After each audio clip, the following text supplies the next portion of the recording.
live from New York. It's a show that is not taking the latest Ravens loss very well. You know, the only team that can beat them is themselves. It's the only team. That is true. We are in the dark on what is happening. Where is he? The show's on, Brou. Okay, this is too much. It ain't funny.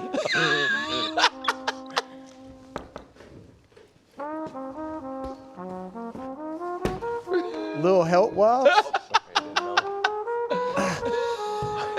Are you okay, bro? That arm's in a sling. Don't use it to prop yourself up.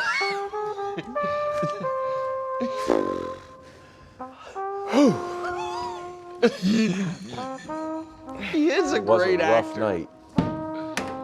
Oh, man. Wow, those Lions are brutal. Yeah. But before I could even get the word sandwich out of my mouth, they jumped on me. They stripped me of my robe. Oh, my goodness. But thankfully, you got a bag. They plopped down on my couch. They made me turn on 8 Mile, the movie with Eminem. Yeah, we remember. And then, this is hard to say. They forced me to make them a sandwich with some chips. And then the worst part was help him. They wanted a certain type of soda that's huge in Detroit. And I had to drive all over town just to get some Verner's soda pop. Oh, it's Detroit. It's big in Detroit, I guess. Created in Detroit. Yeah. And they weren't kind to me. Wow. Are you good to do the show? Yeah, I think we haven't even started the show yet. I think I can make it. Okay. Well, good luck. Well, thanks for making it here. I would have called out. Well, we know that. We know that. You did that earlier last week or something. All right. I told you guys all along. I play hurt. Yes. I play hurt. Today, the Lions roll the Ravens. Did Detroit prove they're fully back? And is it panic time for Brou? Meanwhile, news out of New York breaking this afternoon. Russ is out. Dart is in. Is the Hall of Fame now out of reach? And finally, well, it's Tuesday. Can Patrick Mahomes move up his namesake segment after a fall from the top of Mahomes Mountain? Alongside Nick Wright, I'm Kevin Wilds. Yeah. Brou, are you feeling a little bit better after the Open? You kind of still have some marks on your face that we might need to address. I mean, it's like somehow. I don't know. I haven't been beat up like that in a long time. I imagine it's been a while. Usually I beat myself up. Yeah. This time I just got beat. Yeah. Just flat beat up. We're starting with no sandwiches, but the Ravens did get rolled. Yeah, good job. Thank you. Lamar was sacked 7 times as the Lions offense ran all over the Ravens, racking up 224 yards and scoring on drives of 96 and 98 yards. Here's Lamar. I feel like week 1 was a wake-up call. You know, not just this loss. Week 1 was a wake-up call. Last week was a wake-up call, you know, because we started off slow last week. And, you know, we got beat tonight. You know, Lions had a great game plan. I feel like offense and defense for those guys played great. We just got to find a way to win. Brou, is it time to worry? I mean, I feel like the Chiefs, they're going to make the playoffs. They'll probably win their division because it's a bad division, and we'll see what happens against the Chiefs. But they're SBOB. Mm-hmm. And for that, I wouldn't worry this too much. There's still 14 weeks left in this regular season, but I'm very concerned. Thank you. That defense, we talk about the Bengals defense. We talk about the Cowboys defense. They're not that bad. I know you got a chart, and we'll see where they're ranked, and they've played 2 of the best offenses in the league in Buffalo and Detroit. But that ain't a championship defense. Mm-mm. I mean, and I'll tell you, and Nick, I was serious when I said after week 1 that they are the only team that can beat them is themselves.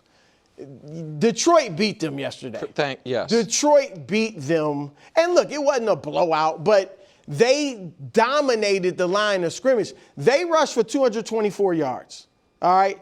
They only allowed the Ravens to get 85 yards rushing. That's the fewest amount of rushing yards the Ravens have had since Derrick Henry joined the team, since the season opener in 2022.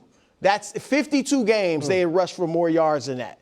And then last year they were first in yards, rushing yards for offense, and first in fewest rushing yards allowed. Yes.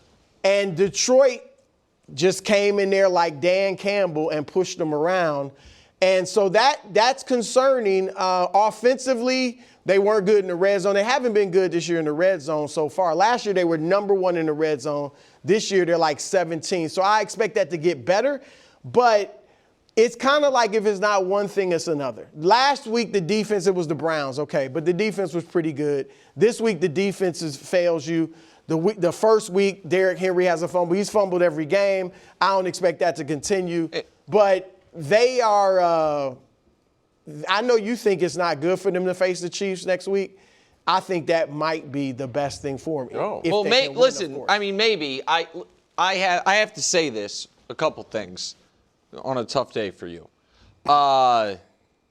This is one of the reasons I love working with you, because I get irrationally angry at what I think is I don't get mad at bad commentary or what I think is incorrect commentary. I get really frustrated at what I think is inconsistent commentary. And what you said at the front end, which is correct, just like you had said, even if the Chiefs had lost to the Giants, or one of these teams is going to lose next week, you wouldn't be writing either one of them off to make the playoffs and potentially do damage in the playoffs. It would have been ridiculous, in my opinion. It is ridiculous, I should say, for folks who didn't have that mindset, which have been rife across sports media, that the Chiefs are in a 5-alarm fire, to then come on TV today and be like, man, the story is Detroit's really good. When right now, the Chiefs and Baltimore both have played one bottom feeder and one in a different type of ugly game. For the Chiefs, it was ugly because the offense couldn't get going. For the Ravens, it was ugly because in that Browns game, I didn't think the Ravens defense was that good against the Browns. It was just opportunistic. But the Browns moved the ball, and they both have lost two kind of mojo-sapping games against two other contenders. But I will also try to be consistent and say I agree with you, Brou. I think the Ravens are fine when it comes to are they going to make the playoffs. I think they lose Sunday and be fine. Yeah. They could maybe lose the week after, and I'd still be like, in the AFC, because it's really hard to find the 7 playoff teams without Baltimore and Kansas City being in. Fine. You got at least 6 losses. Right, exactly. Fine for the playoffs. But what I will not say is that the Ravens are fine. Like, I think they are fine for the playoffs. Lamar seemed pressed in the opening drive. Like, he played well, and then we pulled a montage of every time they didn't score a touchdown. Oh, yeah, he was.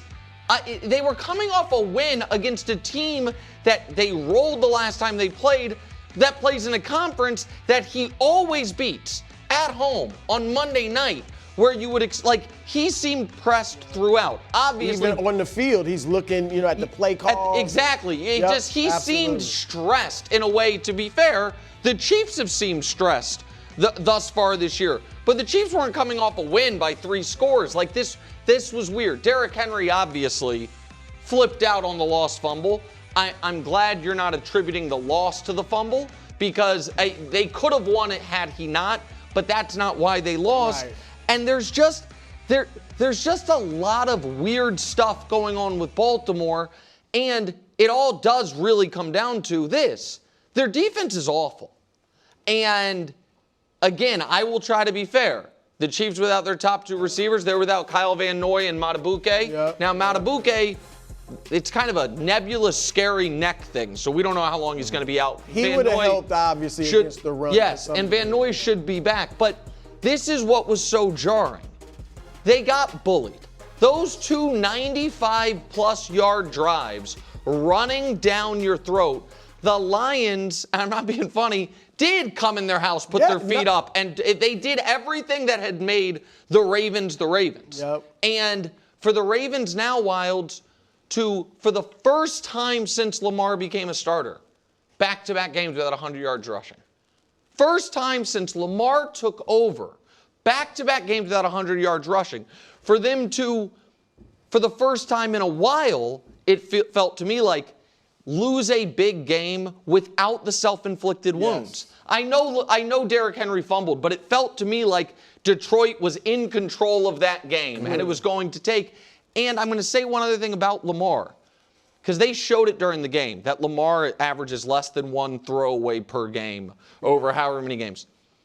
Maybe throw it away a little more, or get back to running a little more. His refusal to get rid of the ball or take off and run really hurt him yesterday in those sacks. I know his numbers were great. I get all that. But the sacks were drive killers, and he took 7 of them. I totally agree. His accuracy is incredible. Incredible. I mean, he made some throws that were just ridiculous, and he always does. But you're right. Like some of those sacks where guys were tripping him up, if he had just taken off and ran, the old Lamar would have taken off and ran. Correct. And he's a great passer, so he's leaning into that, which I get. But he's got to try to find that balance because he left a lot of yardage out there on the field where he was looking to try to extend the play or make it a pass, and he's going to have to run. You think that was all Lamar, or I forgot who had the sack, but it was just a one-on-one Lamar, and they felt like they played a very disciplined No, some of that game. was that, but some of it to me was, if I can quote my good friend and former co-host Chris Carter, what he would call where you think he went sacks, which is when a quarterback avoids a rusher and loops around him and then seemingly forgets that guy's still here. You know what I mean? Eventually he's going to come back. There were a couple where the guy who Lamar first avoided and ran past then caught back up to him and got him. But here's the other thing, KW, because this is a tough day because that side of the table's Ravens side. You picked him to go to the Super Bowl. What's the mantra you came up with? Well, defense wins championships. Defense wins championships. That doesn't feel like a championship defense. Not last night, no. And last year, of course, they were terrible early on. They got better, but I think they'll improve. But they're the Ravens. They will improve defensively. DNA. But you rarely, if ever, see them get pushed around like that. Well, I thought the Chiefs actually pushed them around pretty good in that AFC Championship 2 game, years ago. but not quite like that. And so it's easier to fix the defensive backfield, which is what they did last year, than the toughness. And I'm not saying they're not tough because they are. You're kind of saying that. No, they just they know they got pushed around last year. And speaking of, so here's the thing. This is not that anymore. A Chris Broussard-ish team because he doesn't like silly teams. They lost week 1 in silly fashion. You talked about the defensive backfield. Would you like to hear from a member of that defensive backfield on his podcast this morning that he released? Marlon Humphrey. Brou loves a great podcast from a non-champion player. Let's hear Marlon Humphrey this morning. Does he seem like a silly guy at times? I don't know. You guys take it from him. Hello, guys. We are here at the Marlon Humphrey Show, and this is live, fresh off a Monday Night Football loss. You know, I feel like you always got to address the workplace just a tad bit. It was a rough evening. Usually you got an idea. This one is little lost for words. All right, so Brou. So don't do the podcast. They're dropping. I'm definitely not feeling podcasts the morning hours after a loss. So they're dropping podcasts. They seem a little vexed on the sidelines. They've had some silly losses. They couldn't run the ball, and they got the ball run all over them. I hate to do this to you, Brou, This is foul play. but it does feel like. He thought it was going to be Now that's a bridge too far. That's a bridge too far. As much as I love the Breakers. Bro, I knew Y'all see this, Ravens? Y'all see this? Do something about this. Next week in Kansas City, do something about this. Brew. Because I will have some red-clad breakdancers out here if y'all do. Well, I mean, they got run all over. They did. It was up and down the field. That's not their character. That's not who they are. That's not where they live. It was just it just happened. It's not, Oh, wow, they're still going. That was good. Wow. Hats down. Wow. Wow, Bro, okay. I'm just saying, there are a lot of similarities to these and some I teams we refuse usually to don't think are accept that. championship contenders. That's all right. Fellas, All right, y'all. phenomenal as always. Got a week to Bruce, get it straightened out. We can keep going, KW. There's no banner to drop. I thought there was a No banner. On the other side of the ball, the Lions have bounced back in a major Thank way you, guys. after their Week 1 loss. We thought the coordinator turnover could hurt, but they responded by blowing out the Bears and now rolling the Ravens in Baltimore. Let's check out the vibe in the Detroit locker room. Take a listen. All right, man. That's a great win. We did exactly what we said we needed to do. Play complimentary freaking football, man. When we needed it most, every phase picked up the slack, man. That's how you win games against teams like that, man. And now you know what the barometer is like on the AFC. Ooh. What did the Lions prove last night? Oh, good. Swagger fully back. Yep. And You think? this is the most points they have scored in back-to-back games since the Bobby Lane days. So in at least 60 years. I actually didn't check if it was Well, it was Bobby a ton Lane. of points. It was 90. They've scored 90 points. They never did that in the Ben Johnson era. And they did it in a Lionsy way. Yes. The flip on the goal line. That was a phenomenal play. From Amin Rod. Yes, exactly. And the guts. We got it right here. Yeah, That's the awesome. gutsiness, not just of going for fourth downs, but what was so my concerns for the Lions going into the year were, how is the interior of the offensive line going to hold up? Last night they were phenomenal. Yep. How is Jared Goff going to be kind of emotionally after that playoff loss? Not only do I love that Dan Campbell went for that fourth down late in the game, up 7 at midfield, which I know Brou loved because he made it, to ice the game, but calling a play that says, Jared, we believe you. We've been running all over them. We can, nope, this is going to be Jared Goff. If you throw a good pass, we win the game. And they won it that way. And all of a sudden, Week 1 just looks like, Week 1. Yep. You know what I mean? And they get Green Bay again. That's the other piece of it, because they're both contenders. It's nice, I think, if you're the Lions, that it's a divisional opponent, so it's not the only time you face them. Like, had the Eagles done that to him in Week 1, feels a little different. But now you try to get some get back. So I think the Lions should feel, obviously, great about what they did last night. Legitimate Super Bowl contenders, which I was having my concerns after Week 1 and even Week 2, because it was the Bears. I mean, and we'll see if the Bears can resurrect themselves this season, but that wasn't that impressive because of what we had seen from the Bears. But last night, of course, was impressive. And I thought, shout out to the offensive coordinator, Johnny Morton, because he had been getting criticized, Ben Johnson this, Ben Johnson that. And he did a great job, as you saw that one play call. They had a flea flicker. They had a great mix of the run and the pass. And Dan Campbell showed I'm the one, and I'm sure he's still great friends with Ben Johnson and Aaron Glenn, I would think. But they were getting a lot of credit for what he did. He did turn that franchise around.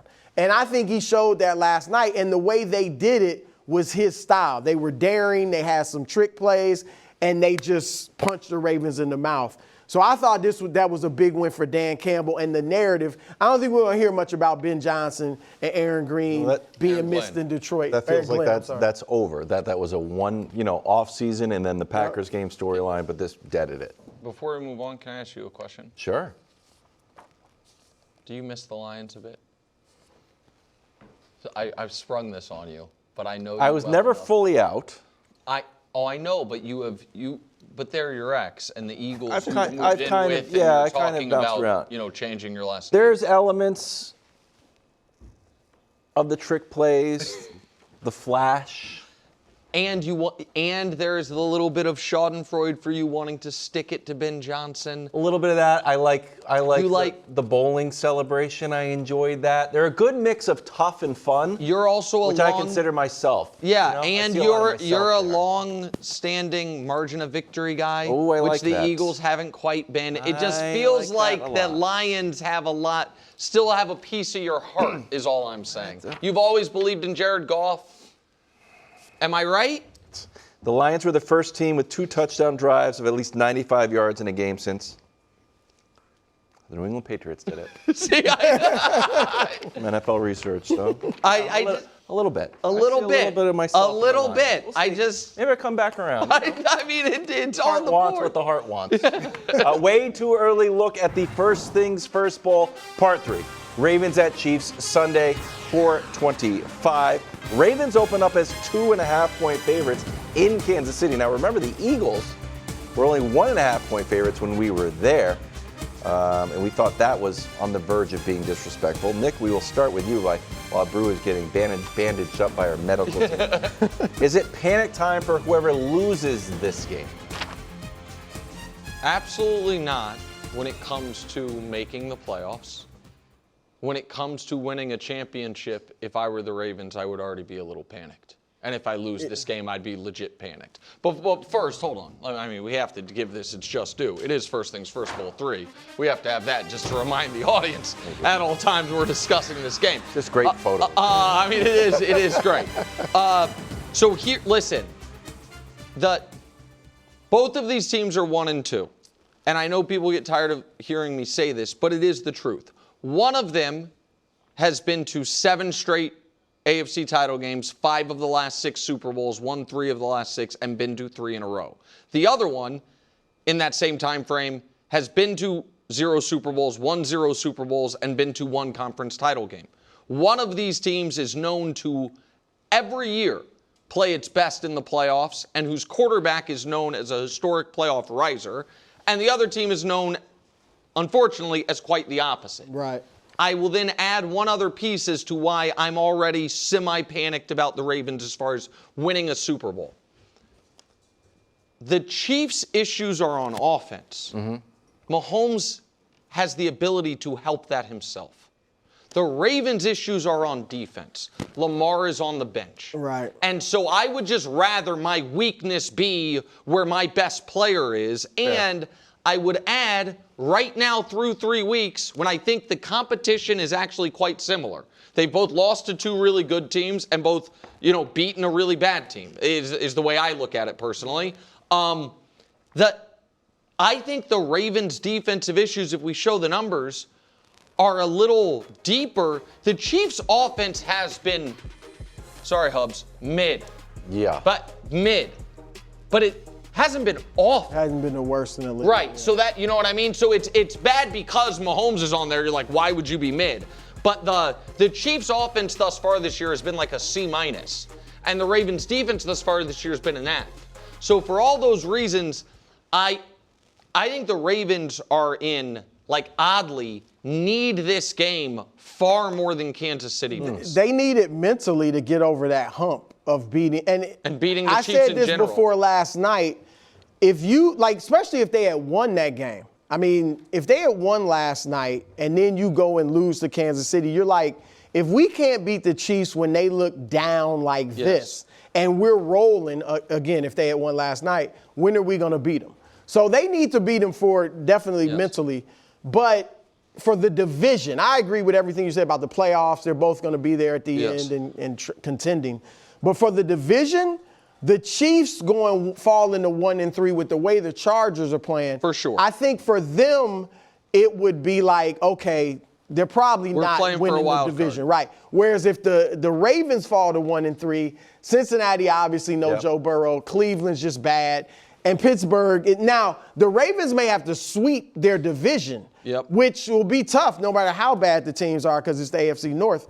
And so, but I think for the division, the Chiefs need it more to try to win their division. But I agree, mentally, it's more important to the Ravens, even with the Chiefs struggling like they are. I think if what you say is true, and it's statistically true that the Ravens defense is getting gashed, I hope that Mahomes is able to do the same thing that Jared Goff or something similar Well, to but what Jared we saw. Goff I don't didn't think go they're gonna put up. They're not but, gonna but put up. also So the What are thing they is, going to put up 22? Because 22 is not going to I mean, get look done. at the Cowboys put up 40 on the Giants, and That's what I'm saying. We might see like a Chiefs put up inept 22. Chiefs offense here. It's like, all right. Well, inept against the Giants, inept against the Ravens. Can they keep up? Well, how will they defend the Ravens? Well, that's the thing is, I don't think Baltimore's scoring 40.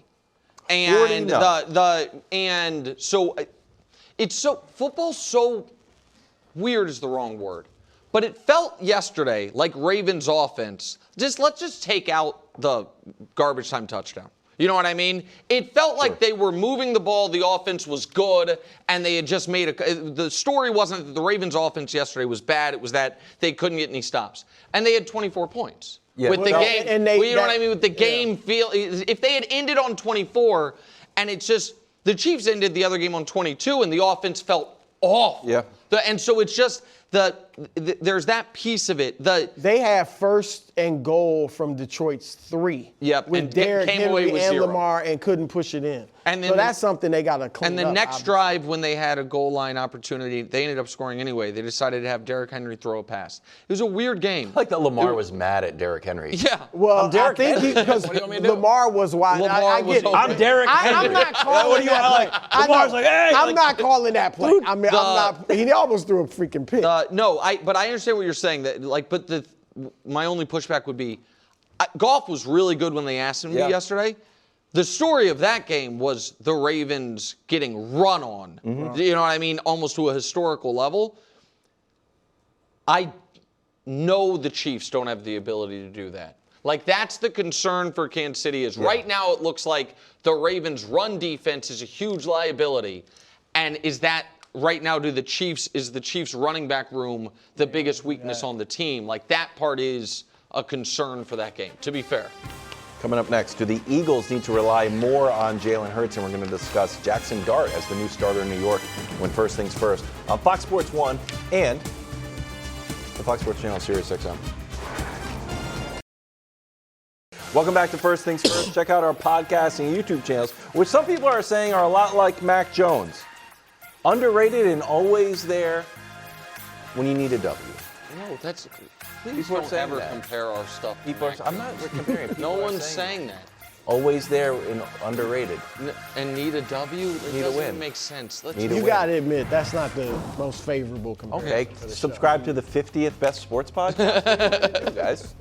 News out of New York. Russell Wilson era is over. The Jaxson Dart era underway. Dart will be under center when the Giants take on the Chargers. Here's how Russ's moderately short 3-game tenure went with the Giants. Washington, all right, hey, first game, just getting my feet wet. Passer rating of under 60, no touchdowns, no interceptions. Then you got to feast on the Cowboys, and it was like, holy cow, almost 500 yards, 3 touchdowns, passer rating of 123. Then the Chiefs came to town, no touchdowns, 2 bad interceptions, passer rating at 44. Was this the right time to make this move? Also, Super Bowl champion Great Plains is here. I understand, like Nick, you said yesterday, you don't want his first game to be against the Chargers, which I do understand. But look, it's the NFL. You're playing good teams. You're going to face great teams. And even the bad teams are still good. It's the NFL. Mm-hmm. And that Saints game a week from now or 2 weeks from now is in New Orleans. This at least is at home. And I agree. I would have liked to have seen him play a lesser team. But I think, Greg, that locker room may have been so – when you saw what Russ did in the last game, and particularly that one series where he threw the ball in the tunnel, he hit the goal post, you got a chance to score.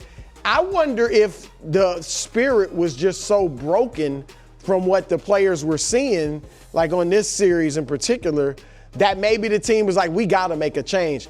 And right now, even though they're 0-3, I'm sure players may feel like there's still some hope.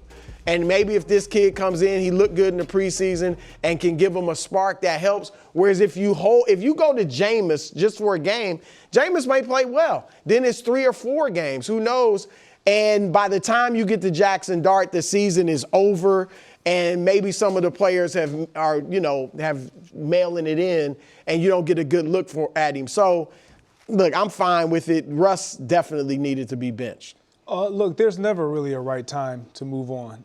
When a player plays this bad, it's telling though. Like we had the stats up there. Week 1, it is what it is, and this is in relation to what we have seen him become or turn into over the last few years. So if it's not going to look like what we saw a couple weeks ago against Dallas consistently, we're going to believe this is kind of who you are now. And so naturally, you start to see other things that push you and nudge you towards making decisions like this. When you see Dable and Neighbors getting into it on the sideline a few weeks back, like we didn't see that last year. We didn't see these types of things when you have other young quarterbacks having success or growing pains, whatever the case may be. It's a part of the game, to your point, and for me, the seat just keeps getting hotter. The flame keeps getting bigger. For who? For Dable, right, and for everyone involved. And so you made this point. It starts. You almost lower your level of expectation when you say, you know what, let's start fresh with this rookie. I mean, listen, I think Jaxson Dart might end up being good. I don't really, I don't have a hot take on if Jaxson Dart's going to be a good pro or not. I liked him enough coming out of the draft. I didn't think them spending a late first-round pick on him was bad. We'll see. I hate this process. If Jaxson Dart is ready to start in week 4, he was ready to start in week 1. Probably. So I don't like that part of it. I said yesterday, I didn't like it all, that it's very clear either Dable or Shane or both of them or people higher than that, of which there's only a few, were very, very open with Collinsworth and Tirico about how excited they are to bench Russell Wilson and go to Jaxson Dart. And I also think, personally, again, this is just my gut, they are not basing this off for this week what is the best for Jaxson Dart. They're basing it off, this is a home game and we don't want to be booed the whole time. And it is bad for our job security and bad for us to have the owner see everyone booing us, and instead people will be excited because the kid is playing. Regardless of the result. Regardless of the result, people will be excited because Russ's game against the Cowboys gave you enough, for lack of a better term, plausible deniability to start in one more game, and then you have the Saints on the road, less pressure on the kid, all of it. And that's not what they're doing. And so I think the process has been bad with the Giants and this brain trust from the beginning. I think signing the quarterback stuff has been bad. It just flatly the way they've done it. The flip side, the other side of this conversation is, for Russ, in my opinion, twofold. One is, if you were the Cincinnati Bengals, would you call the New York Giants with Jake Browning's 5 interceptions in the last 2 weeks and the team at 2-1? And if they don't, is Russell Wilson's career over? Those are I think those are. If you're the Bengals, would you? I would not, but I have been more down on Russ than most people for 4 years now. I thought he was done his last year in Seattle. That was 4 teams ago. If Cincinnati Bengals should not call Russ.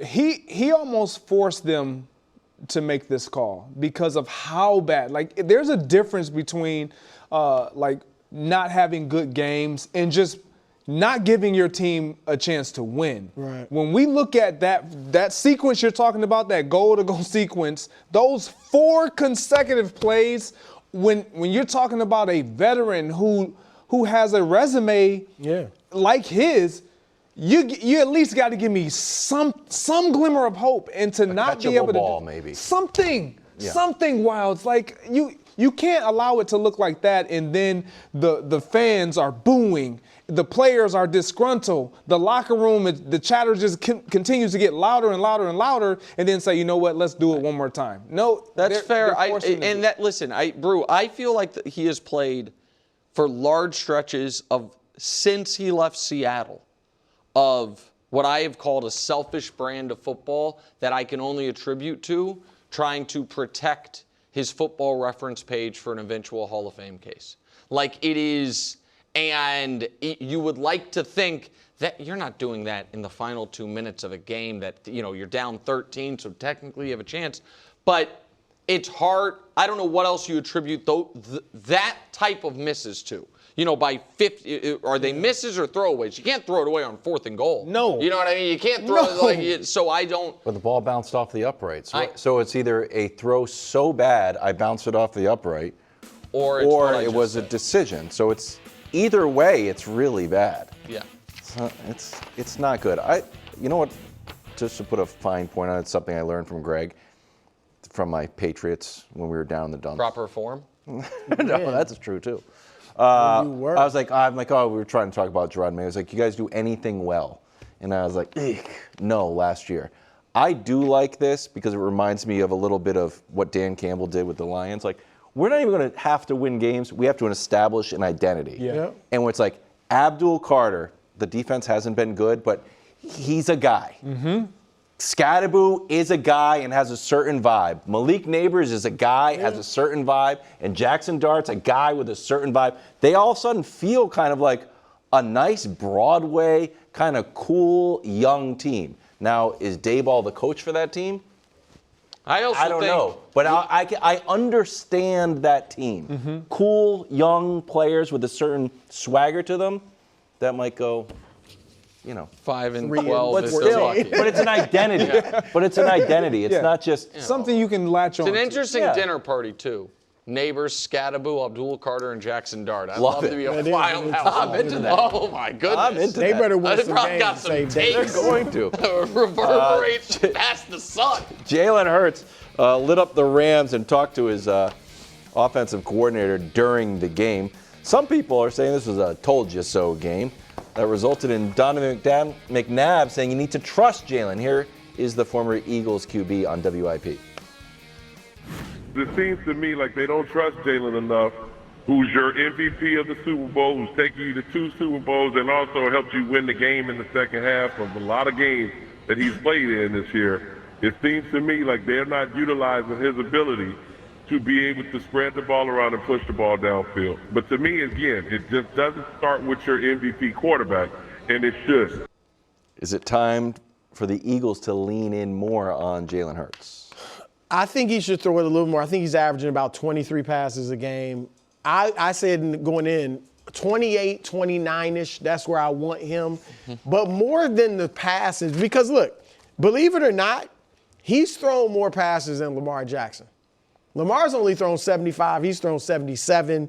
Jordan Love's thrown 78. So, he's throwing it a decent amount. But the second half of this game did all that work. Right. You know what I mean? Like, that's But I'm more concerned about how they're throwing the football, because you keep showing these charts where they're throwing all these little dink and dunk passes with him. Throw the ball downfield. If you throw it 25 times a game, but there's a significant number are downfield, I would be happy with that. And look, you also got to look at, we got 2 great wide receivers who understandably want some touches, want some targets. So keep them, and not to mention a tight end and a running back that can catch the ball. And your running back isn't getting a lot of yardage right now. So yeah, they should throw it more, but more importantly, throw it more downfield. Initially, I was with you. I'm like, yeah, they got to lean into Jalen Hurts a lot more. And then I delved a little deeper into who they are and what they've become. This is their identity. Donovan McNabb was saying, they don't have an identity yet. Well, they do have an identity. It's just not being put on display the way we saw it last year. They want to run the ball. Mm-hmm. That's who they are. And last year, the first 3 games, they threw the ball over 30 times. Yeah, and it didn't. The 4th week, they did that as well. Jalen Hurts had, what was it? I want to say he had 2 and 2, right? 3 touchdowns, 4 interceptions in those games. And then for 9 weeks after the Bucs lost, for 9 straight weeks, he did not throw the ball, attempt passes more than 30 in the game. For 9 straight weeks. Pittsburgh, week 17, he does it. The playoff run, he didn't do it again. Their key to success was not that. Who they want to be, you kind of alluded to it. When you look at their average passes, their average rushes, I got the numbers. We can look at them. This is what they want to be. They want to run the ball, and they want to average about 25 passes a game.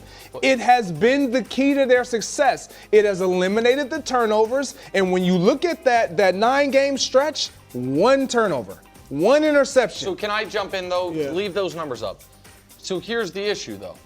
The 57 yards a game you're missing. Correct. Rushing from last year to this year. Absolutely. And which has then led to, in my opinion, the 40 yards per game you're missing in the passing game. Because like those, they build on each other. So here would be my question that I understand that's who they want to be.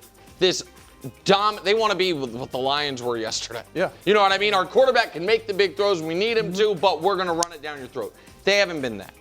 They also, in my opinion, have a little margin of error now because they are the defending champs. They do have that pedigree, and much like I have said, I thought the Chiefs in years past would at times use beginning parts of seasons to figure things out and try things out, so to speak, because we know what we're great at, what our bread and butter is. Let's see if we can add more to it.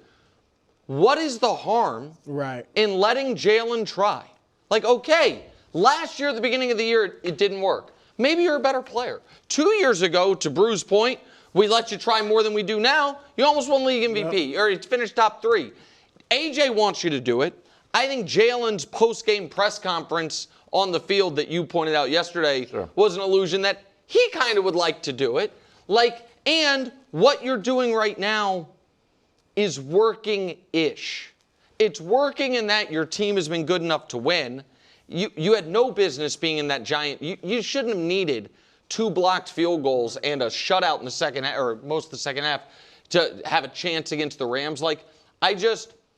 I would give him a shot at it because maybe Saquon also could use a little breather. It will open things up for Saquon. What do you think about throwing it more downfield, though? Even if you throw it 25 times. That part I'm all for because the style of receivers that they have, that is who they are. Like Devontae Smith, deep threat. A.J. Brown, obviously a deep threat who can make contested plays as well on the ball. But for me, when I look at this team, once you've established the identity of who you are, they are so locked and loaded on this is what we do. Mm-hmm. We don't deviate. We're unwilling to deviate unless we absolutely have to and we need to and we know we can go to it.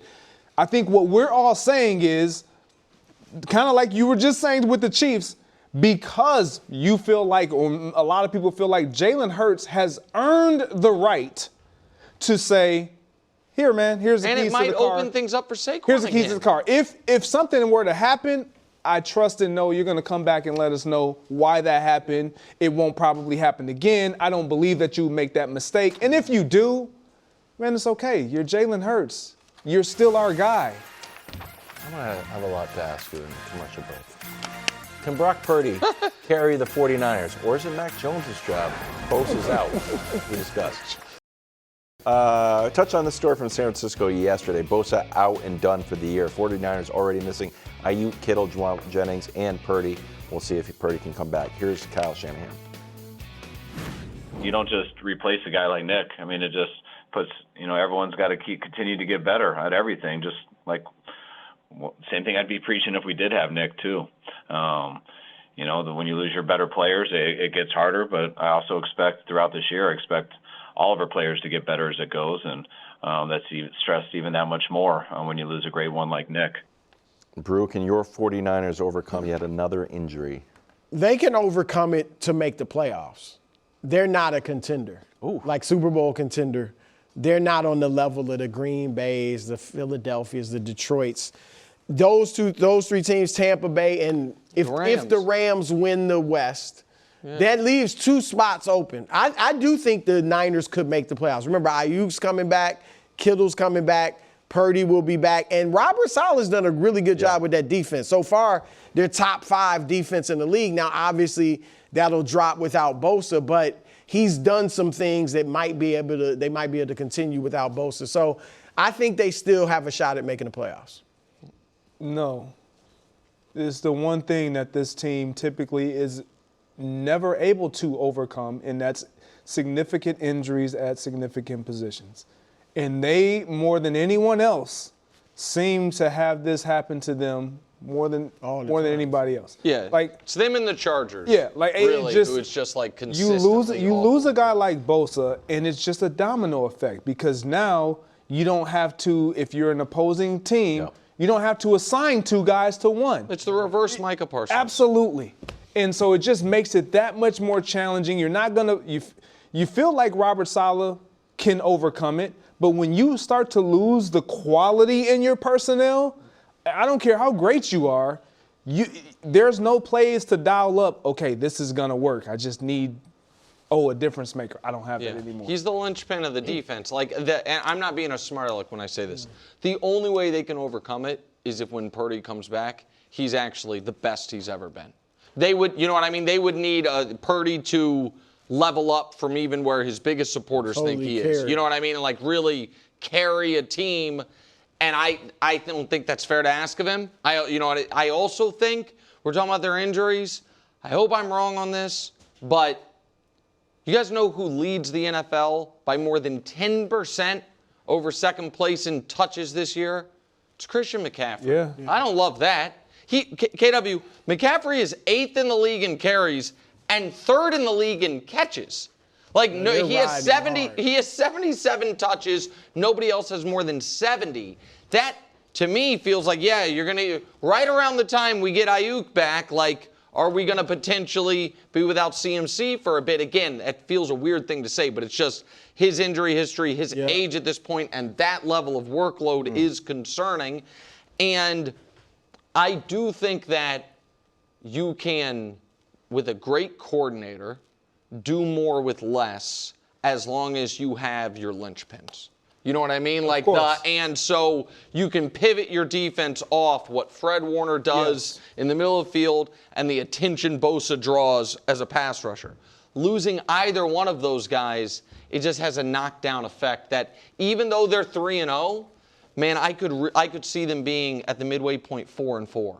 Really? Even with Purdy coming They got back. a few tough games coming up. We know their schedule isn't that tough, but they got some tough they have the Bucs up. and the Rams, I think. Yeah. And I think, do they play Houston? I don't know if Houston's a tough game or not. But the next three to me are tough.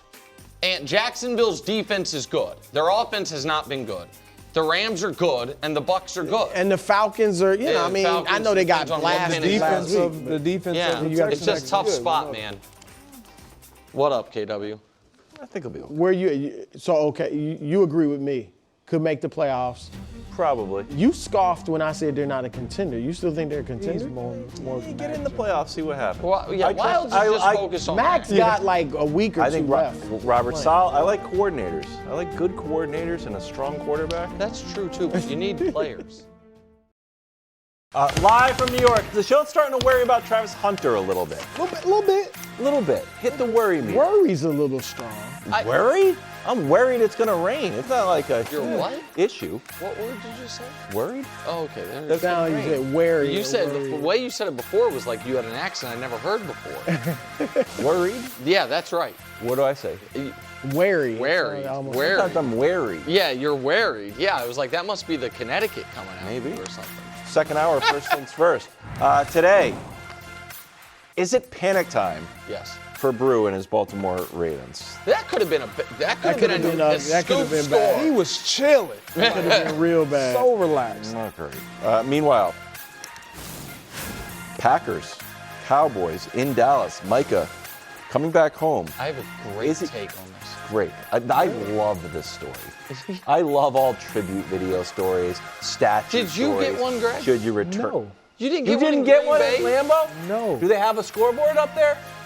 How soon did you go back? Right away? The next season. Did they play your? Yeah, you was in Minnesota. Did they at least like hold like Greg Jennings night at that bowling alley everyone likes? We're headed to the mountain. You're a member. Week 3 is in the books, and there are changes afoot on the mountain. The mighty Rams fell to the Eagles, and Matthew Stafford lost to Jalen Hurts for the 4th straight time.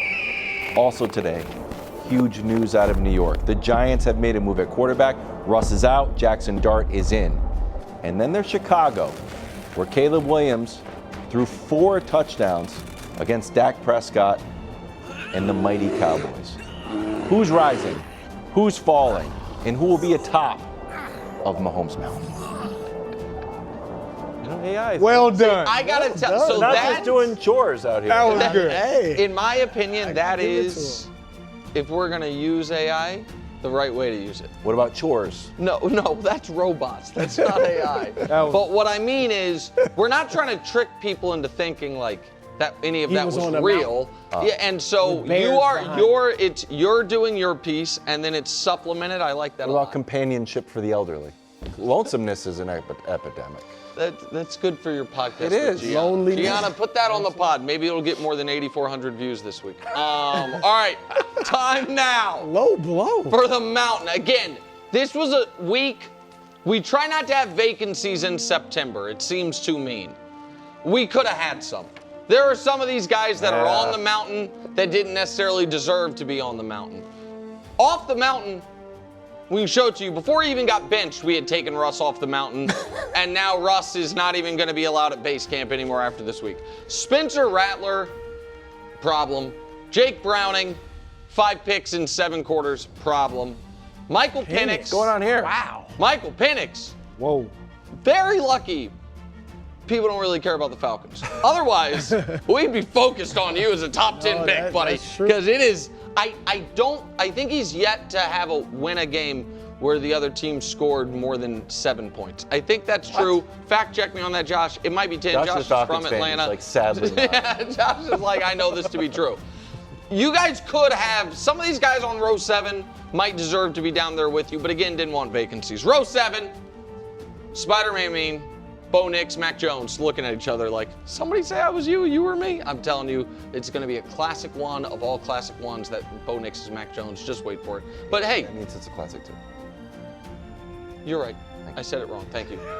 Shout out to Mac Jones, KW, for Oh, staying thank on you. the Mountain. Justin Fields didn't even play, saved his spot on the Mountain. Joe Flacco, whatever. Carson Wentz, yeah. That's actually good analysis. You move up.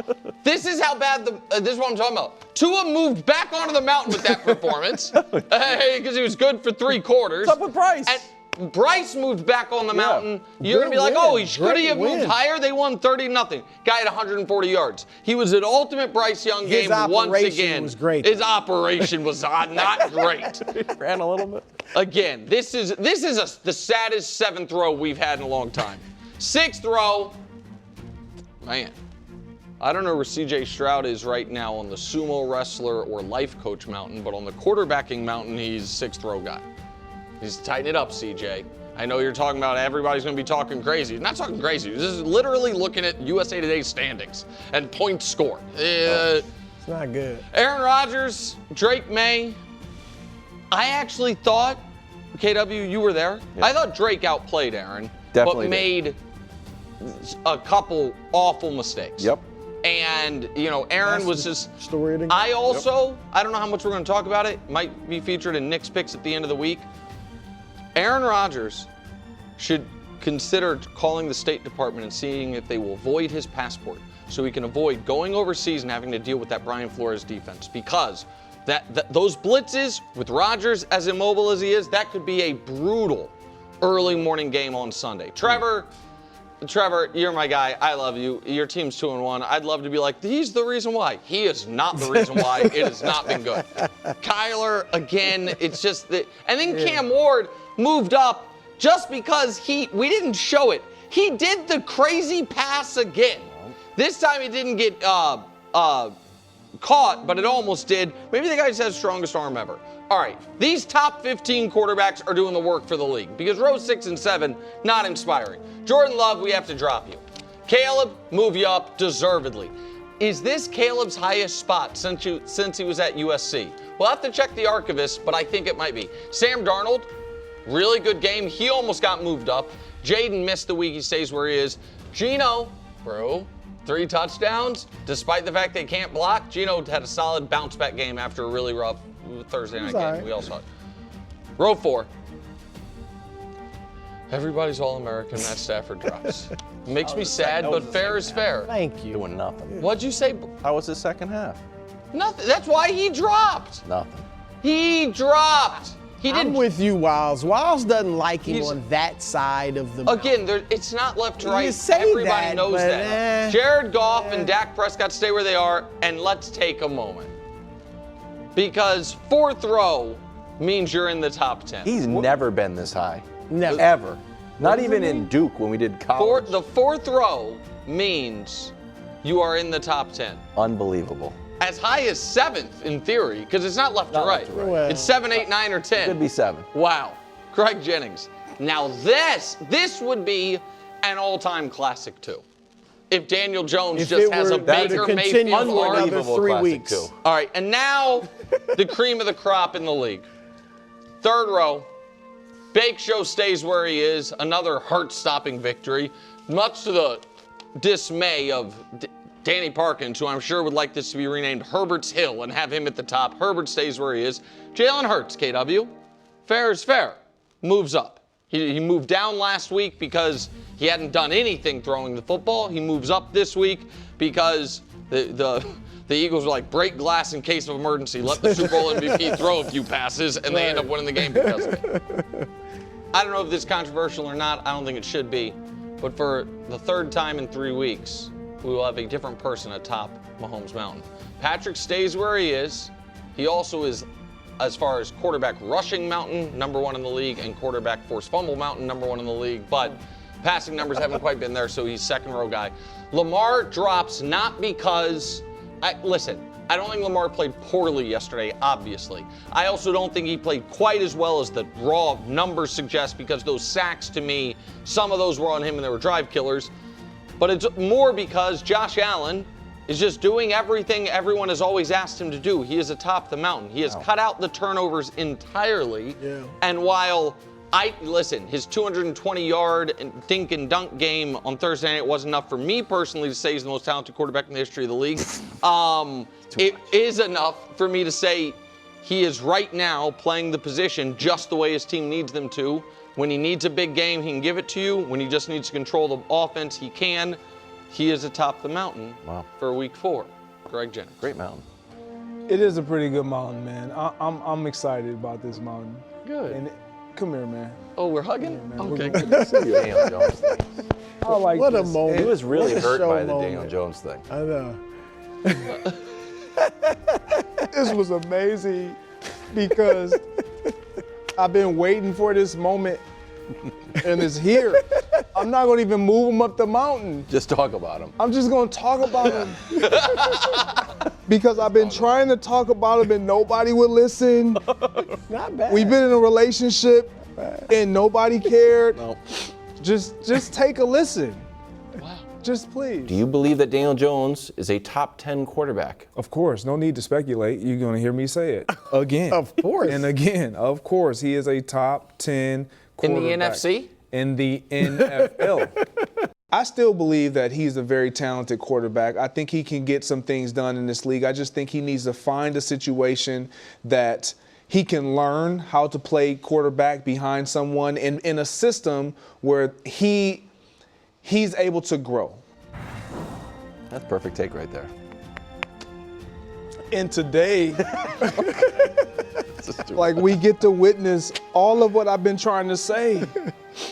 And the reason why is because Daniel Jones, not only are you convincing the world, but I finally got them to listen. And it's all because you're in the right position. You finally, for the first time in your career, and I've said this, I tried to get him to understand it, and Nick finally he recognized it. For the first time in your career, at one point, collectively, you have a stable offensive line, top 5 running back, weapons. I'm talking about a bona fide #1, a bona fide #2, a great tight end. And you have a play caller that puts you in great situations in Shane Steichen. Wow. You've been awesome, not turning the ball over. Greg, You are well deserving of top 10. Greg, I don't want to interrupt you, but we got news from our bosses. That's enough, Daniel Jones.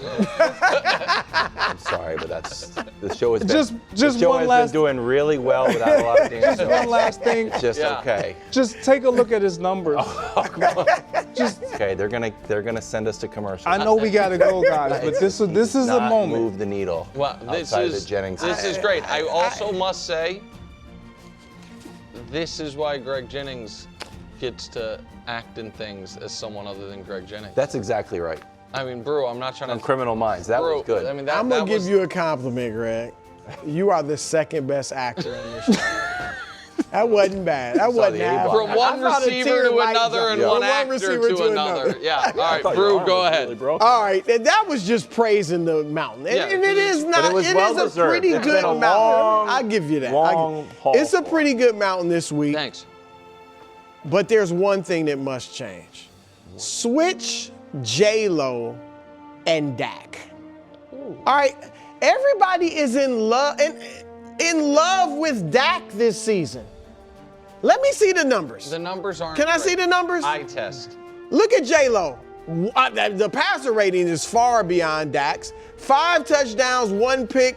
Dak 3-3. Yards per pass, which I know Nick loves, way in Jordan Love's favor.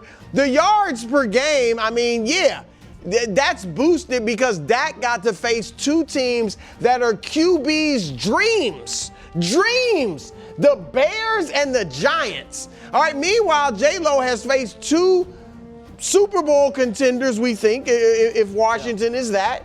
All right, and his numbers are still way better. I get it, J-Lo threw the bad pick last game. Dak's thrown 3 interceptions in the last 2 weeks.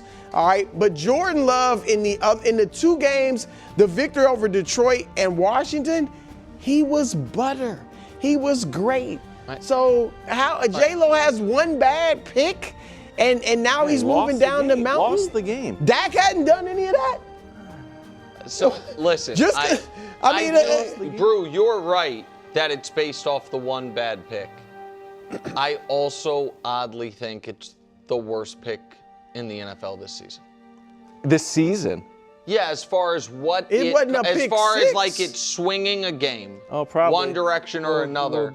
Yes, that. I'm not saying it was the worst throw. So far, it's the worst. But I'm saying it's a game you had no business losing that you were going to win if you just ate those sacks. They needed that loss. It was just what they didn't need the loss, bro. They did, or a lineman today, an offensive lineman would have been running off at the mouth talking about, we're going undefeated. After the game, Micah said all great Super Bowl teams lose. That's what happened 2 weeks ago. Yeah. And he's also without Jaden Reed and Christian Watson. I understand. So I can't do it. At a certain point. Does he have a number 1? I'm waiting for Matthew Golden, but so. Well, why doesn't Jordan Love make Matthew Golden a 1st-round draft pick his number 1? They're 2-1 and a contender on everybody's list. Yes, he is, but he got Dak is about to go to the lottery. You know what I mean. NBA, but you know what I mean. Go ahead, Kato. I would like to move Jalen Hurts to the left of Baker Mayfield. It's not left to right. See, Wilds is with me. We know. I don't know. I just want it left to right. Aesthetically, guys. I want him over there.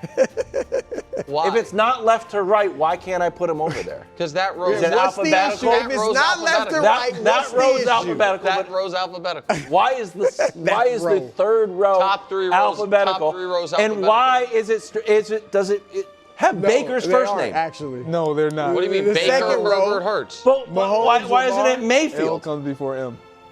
Yeah, it goes alphabetical, reverse alphabetical, alphabetical. Everybody knows that. You exposed him, Wild. Quickly. It's not I'm just going to run through some stuff as we have more topics in the show. What should Jalen Hurts do differently?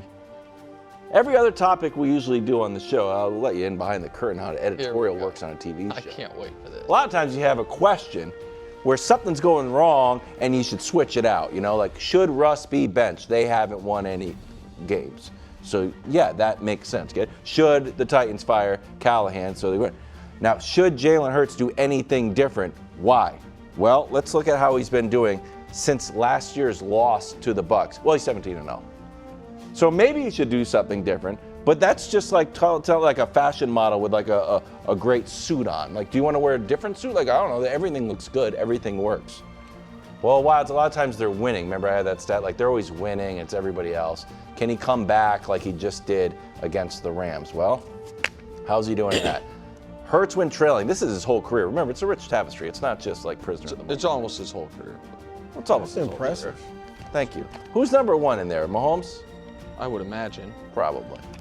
Somebody else is number 2 on some of this stuff. Someone's 1, 2, 3, 4, and 5. Either way, Jalen Hurts is still good. And then how is this? We're getting into some rare air here. You know what I mean? Some rare air. Longest win streaks. Now, Josh had to put this with caveat 5 or more because he had to take passage out the concussion game. He had to take out the Commanders game. Oh, you're okay. So this is I get what you're saying, but this is not an actual record.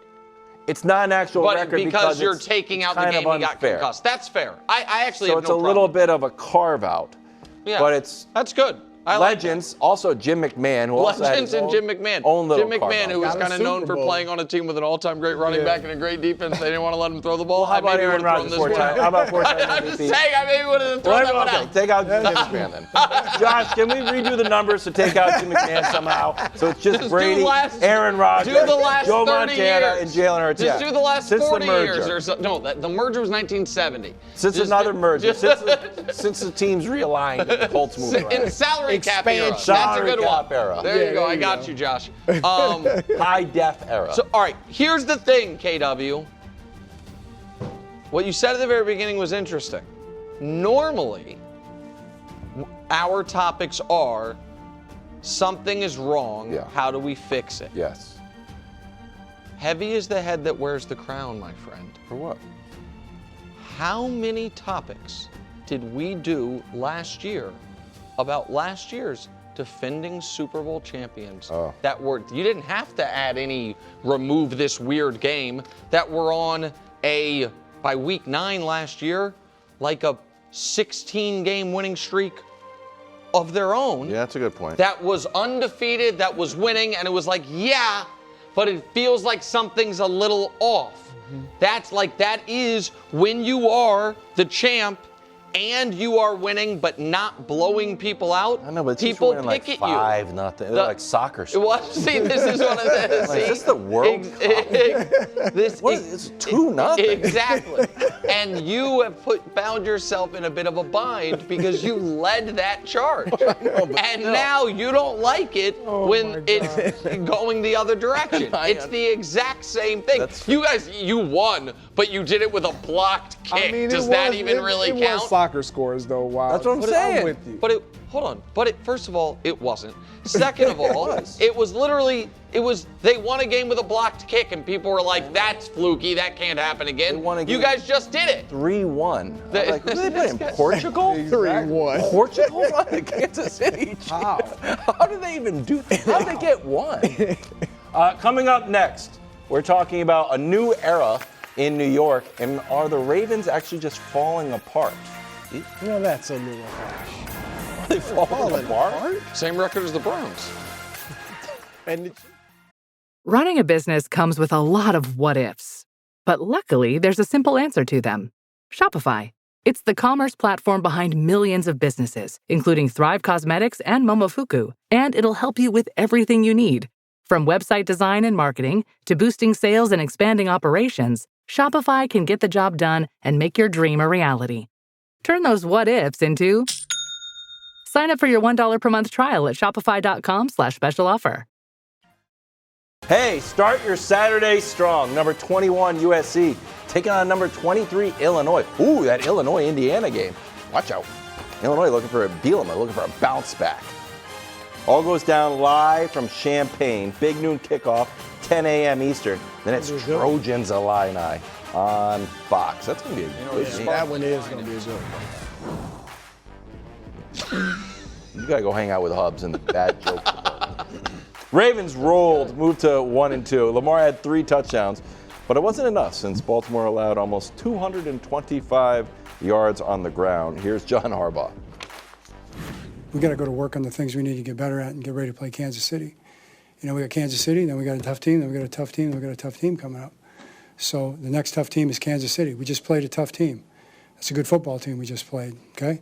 So we go to work on the next tough team we're going to play. Try to find a way to get that win. And that's what we're going to do. We're going to keep it simple, lock in on that, and go to work. Ravens in trouble, Brou? Not trouble. I mean, they still should win their division, even if they lose to the Chiefs, which we talked about. But it's about Super Bowl. It's S-Bob. S-Bob. Are they in S-Bob this trouble? Is what, I mean, obviously the defense is atrocious. And they have got to improve that. And they will, like they did last year, but they were pushed around last night, which you generally don't see with them. Now, I know they're missing some players, so hopefully that'll straighten it out. But the thing, too, is that it just always feels like it's something with the Ravens. You know, it's them with their self-inflicted wounds. Some of their best players, Lamar with the fumble last year in the playoffs, Derrick Henry with the fumble against Buffalo, Mark Andrews dropping the pass, giving up fourth quarter leads. Then the defense last night, defense against Buffalo too. Like, it just seems like if one area is fixed, then something else goes wrong against the elite teams. Now, they're an elite team. But I'm talking about winning the Super Bowl. I'm not talking about making the playoffs, winning the AFC North, you know, going to winning a playoff game or two. I'm talking about winning the Super Bowl. And that's why, Nick, I do like them playing the Chiefs now. And I get it. They're obviously not feeling good about themselves.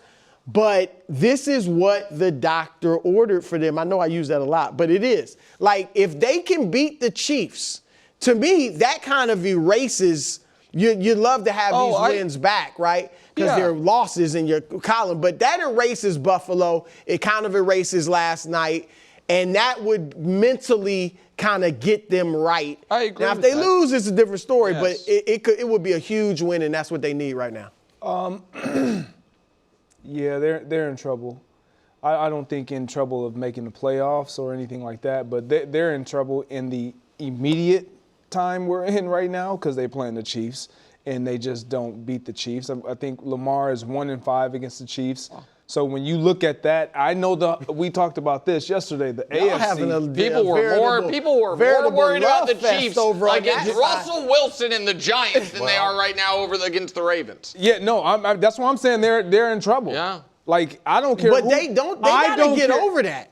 They supposed to win the Super Bowl. They need to be able to beat the Chiefs. So this is why I'm saying they're in immediate trouble, because when you're having all those issues that you just alluded to, on top of going up against the Chiefs, and you believe that this is what the doctor ordered, maybe it is, but they already have a psychological advantage over you, and you're going in there. Derrick Henry, have we ever seen Derrick Henry throw a tantrum like that? Yeah, play the video. Like, have we ever seen that? Usually he's stoic, even if he gives it up. When you are a player of this caliber and you make a mistake, it's like all you have to say to your teammates and look them in the eyes and say, my bad, I got the next. You don't do that. And slamming the helmet, and again, maybe this it wasn't even the slamming the helmet. Correct. It's That's for me. What I was about it's the to say. like. So this is like a weird Kelsey distinction. Kelsey has looked out, to your point, out of sorts or unhinged or furious. He is the only time any of the Chiefs have looked like that was late third, early fourth quarter Super Bowl. And then they turned it around. But you know what I mean? Like that, it's like the difference between anger and like almost. But this is the Bills game hangover. This is an emotional. No, he had made a big deal out of fumbling the last two games. Like he really made. It's the Bills going game. Into this game. He did fumble in the Browns game. So I think that's what he's like. Just 3 straight games. The message that this sends, I want you to watch the teammate that's in the frame when he hits the bench. Like, he's looking like, man, Derek doing that? Like, are we really? Watch the guy in the front. Look, turn around. I don't even know who that is. Might be Mark Andrews. Yeah. Like, really? What? You can't, being that type of player, do that. I don't care. If Lamar did that, if any player. So that's the thing. So this is why this game was weird to me, That's interesting, Greg. Is that Lamar wasn't doing that. He was showing some. Lamar was from the first possession. About the play calling. Yes, about the play calling and about they seemed out of sorts yesterday. And this is where I do think they are in trouble. Is twofold, KW. First one is this. right or wrong, if the Chiefs lose next week, they are still going to feel like, man, we get in the tournament. No one in the AFC wants to play. And no one in the AFC has ever beaten us. Yeah. Well, you know what I mean? Like we are the Chiefs have championship pedigree, the definition of it. Yep. And not only do the Ravens not have it, and this is why I think they're in trouble. And I get called a Lamar hater. I don't think that's fair. A Ravens skeptic, that is fair. We have no evidence that this is a championship caliber team except for weird stats. It's like, hey, DVOA says it's one of the greatest teams ever. The first team ever to score 100 points in 3 weeks and not have a winning record. We have reams of actual evidence that for some reason this uber talented team is not as good as a bunch of other teams at actually winning football games. So, like, the Bills have now it's been regular season and this year. And last year they started 0-2. They had the best record in football. But they've blown out a lot of great teams. Correct. Well, and that's one thing I will say quickly. They should know, and I agree, they're a little mentally shaky, it seems. Yeah. But they should know how much it can turn around. Like last year, remember, Yes. and I jumped on it all the time. They beat Buffalo by 25 points in the regular season. Yes. Then get beat in the playoffs. That should be something they're telling themselves to me. Like, God, it can turn around. So I just sorry to interrupt. I didn't mean to interrupt you, Brou. No, go ahead. The idea, the Ravens are walking a fine line of being closer to the idea of being a championship contender than an actual championship contender. And I know that's people like this is what the distinction I draw between the Bills and the Ravens is a lot of people I go on, podcasts and stuff and talk about, and they're like, listen, for the Ravens and the Bills, it's a story of Patrick Mahomes' greatness, not of their own failings. And my answer to that has always been, that is the story for the Bills. The Bills 4 times have had their season ended by Patrick during this era. Mm-hmm. The Ravens, it's been 1. It's not that they haven't been able to get over one of the greatest players of all time. They've only even been able to get to him 1 time. It has been other things that have stood in their way, that have prevented them from, whether it is blowing those the week 2 game last year, that's one of the reasons they didn't have a higher seed, or even a 2 seed to where that game in Buffalo was in Baltimore. It's things like this, and then now you add to it. Because I look at the Ravens with that as a given. Like, I think they are a little mentally shaky and they're not a great big game team. You add to it an actual football defect right now, which is an awful defense, and that's concerning. You know what I mean? Like when I've compared Lamar to Peyton, I've made the point Lamar maybe could never get over his full playoff stuff and still win a championship. Because Peyton, the year he won it, had 3 touchdowns, 7 picks in the playoffs, but he was just there enough and the defense was good enough. This sure doesn't look like a defense that's going to be like, hey, Lamar, we got you. And so I am concerned about them. First things first, Bowl, Ravens versus the Chiefs this weekend. The other big game, Micah's return to Dallas. Jerry Jones was asked if Micah is going to receive a tribute video. Here's what he said via John Machota. I don't think that's appropriate. Emmett coming back was a different story. And that's not to diminish Micah. I think Micah's got enough welcome out there. We just need to show we've got antidotes for that.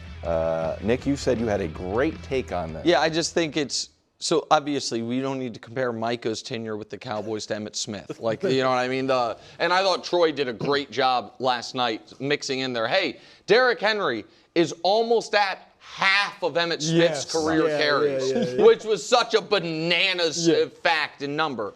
I think this is Jerry Jones being wildly self-conscious and self-centered. If we know anything about Jerry Brou, he loves a show. He loves an event. He loves a spectacle, even if it potentially undercuts his team's chances of winning. Like, he wants the show. So why would he not have a show when people would kind of expect it, an event, a moment? Because he's embarrassed. Because he tried to sell a bill of goods of, we'll be better without him, it's a good move, and he was the point person at trading this player away. And seeing Micah Parsons get a standing ovation in Jerry world would be embarrassing for him. And that is why I think this is a Jerry Jones 100% decision, and I think it is about Jerry Jones protecting himself from embarrassment. That is why Mike is not getting a video. I think that's a great point, and knowing Jerry, as we know him, that's probably true. But I feel like it's too soon for Micah to get the tribute video. Too soon since he's been gone. And obviously it wasn't under great terms that he left.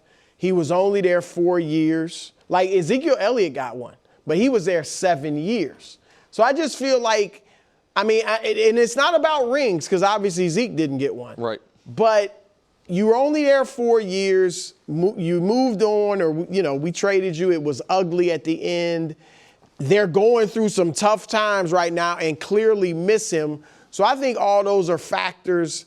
I'm kind of torn on it, but I feel like it's so soon after the trade and you're struggling the way you are that I'm kind of okay with this. Nah, he should get one, but he's not because of Jerry. It's what you said, Nick. But then I think about this doesn't happen to guys as often as we think it should. Like when guys are at a place and then they go back. I was in Green Bay for 7 years, won a Super Bowl, all the things. I didn't get a tribute video. Neither did I expect a tribute video. And so I don't even think it's Micah that would expect something like this. The response that Jerry gave, I thought that was telling. When he says it's not He said, I don't think it's appropriate. I don't think it's appropriate. And why wouldn't it be appropriate? Because it is appropriate to do that for a caliber player such as Micah, regardless of how short or long the tenure was. When he was as impactful and as meaningful of a player and as beloved in your fan base and as effective on the field and as far as in terms of production, it's definitely something that is appropriate. You just don't want to do it. Yeah. That's really what it is. You just don't want to do it because of, I don't know if it's embarrassment, but it's just, I'm not doing it for Micah. Jerry is a grudge holder. Like, let's just call it what it is. I think that's correct. Do you think do you think Micah would play better with or without a tribute video? Without. Yeah. I do too. I agree with that. I would do the tribute video as saccharine as possible. Well, yeah, like the Luka one? Yes. And that wasn't saccharine, but it really made him emotional. And he didn't have a huge game. We thought but that was going to be a Luka you hair on tap fire into a level of emotions that you don't really want as a player. Yes. He clearly wanted to stay in Dallas. Yes. I would like, you know what? This is going to be bad, but we're going to take it on the chin, do a nice video with the whatever pick. The Dallas Cowboys select Micah Parsons. Everyone's happy. Standing ovation. Micah's like, what am I getting emotional right now? Yeah. I got to go sack the quarterback. Have the big crescendo be Jerry saying, don't lose any sleep over us trading Micah Parsons. That was a great take, Wilds. Wow. That was actually better than Nick's. The one that Nick hyped up. I didn't. I shouldn't have set you up like that. Yeah, Yours you was shouldn't good. have. I was just trying to was help good. your tease. It was good. An hour ago. Did the Lions put the league on notice? Greg Jennings said he has the take of the year on this one.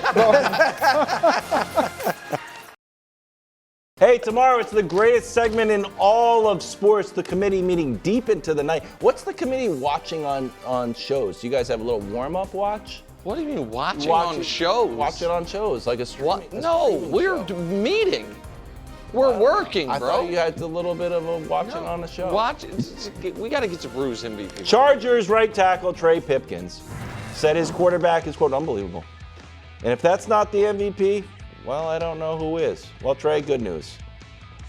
We have a segment called Bru's Ballot where we figure out who is the MVP right now with an addition of, this is our second or third installment, bro? Third installment, so we can see some movement on it. What do you have at 5?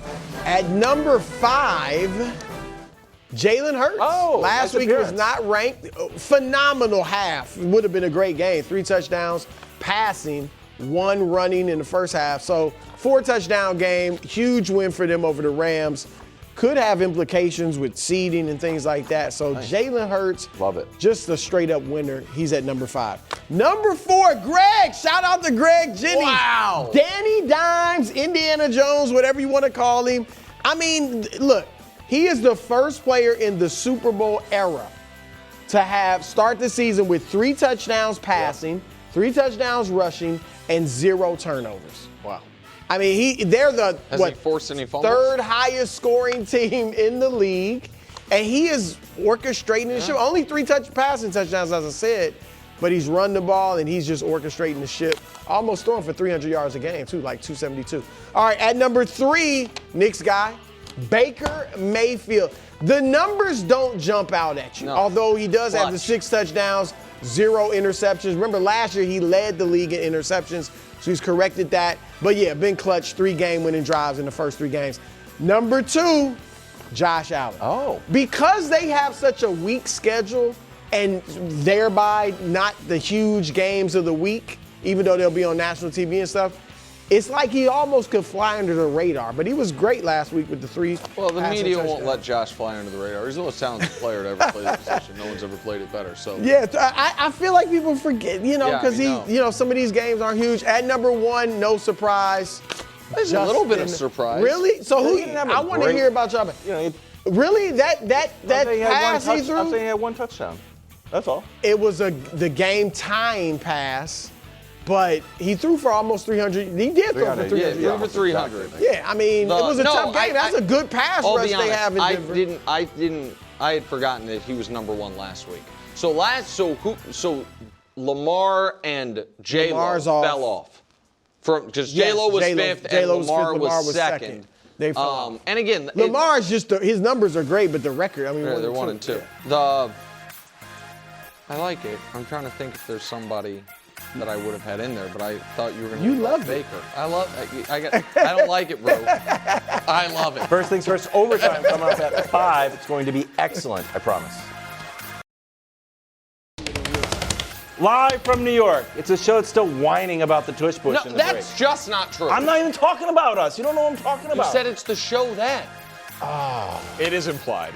Yeah. I just meant like we weren't. I was. other I people gave online you, or what, something. No, I'm going to tell the audience what actually happened. Kevin Wildes, because he's old, is like, hey guys, there was an interesting stat I saw on TV last night. I took a picture of the screen with my phone. I like that. So he was scrolling through that, and then me, because I'm also old, I was like, I did something similar and read him a stat about the tush push. That's it. And then we talked about how Florio called the Eagles the early birds, even though it is trademarked by me. That's it. Did you use my trademark guy? What? I did. He's great. I did. He's absolutely. He's worth his weight in gold. Trademark.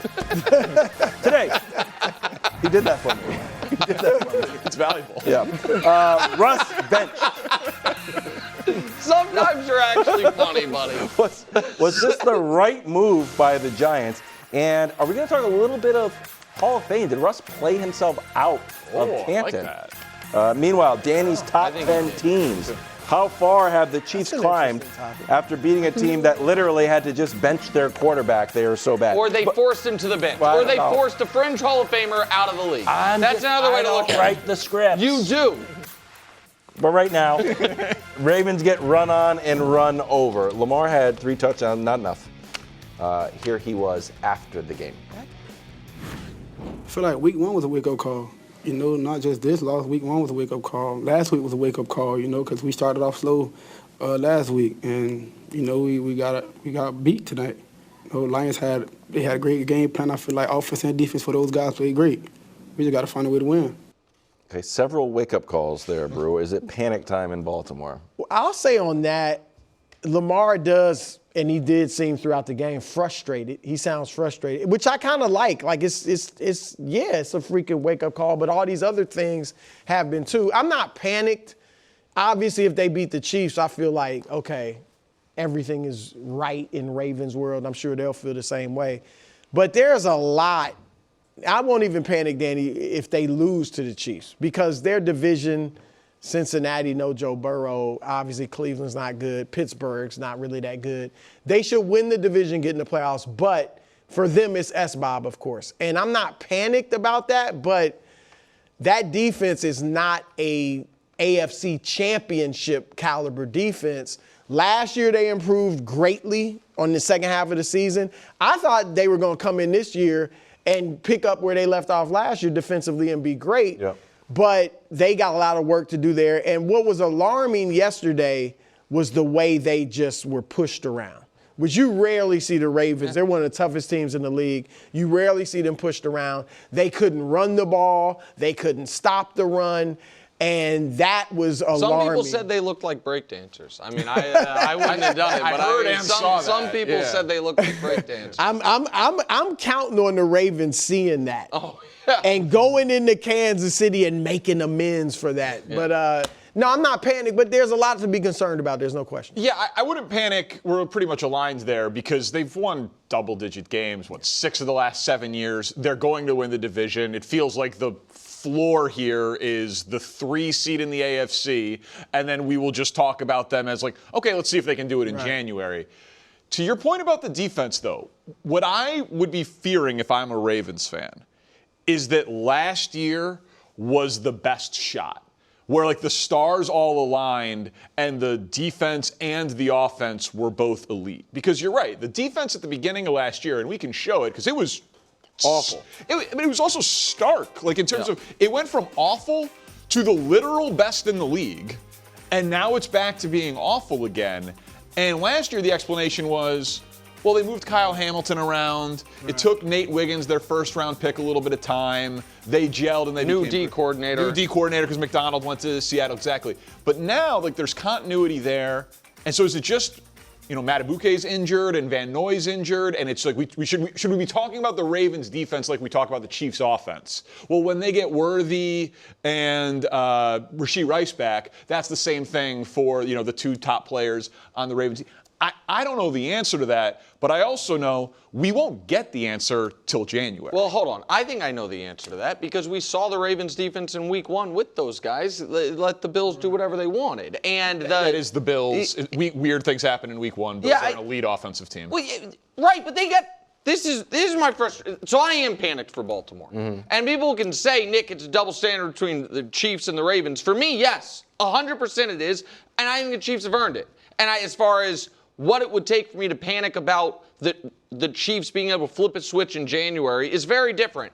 And the Ravens have done the opposite of earn the benefit of the doubt. The Ravens are a team that could go 15-2 with the number 1 offense and number 3 defense, and there would still be a level of, I saw that once before. And so, yes, I do have a bit of a double standard here.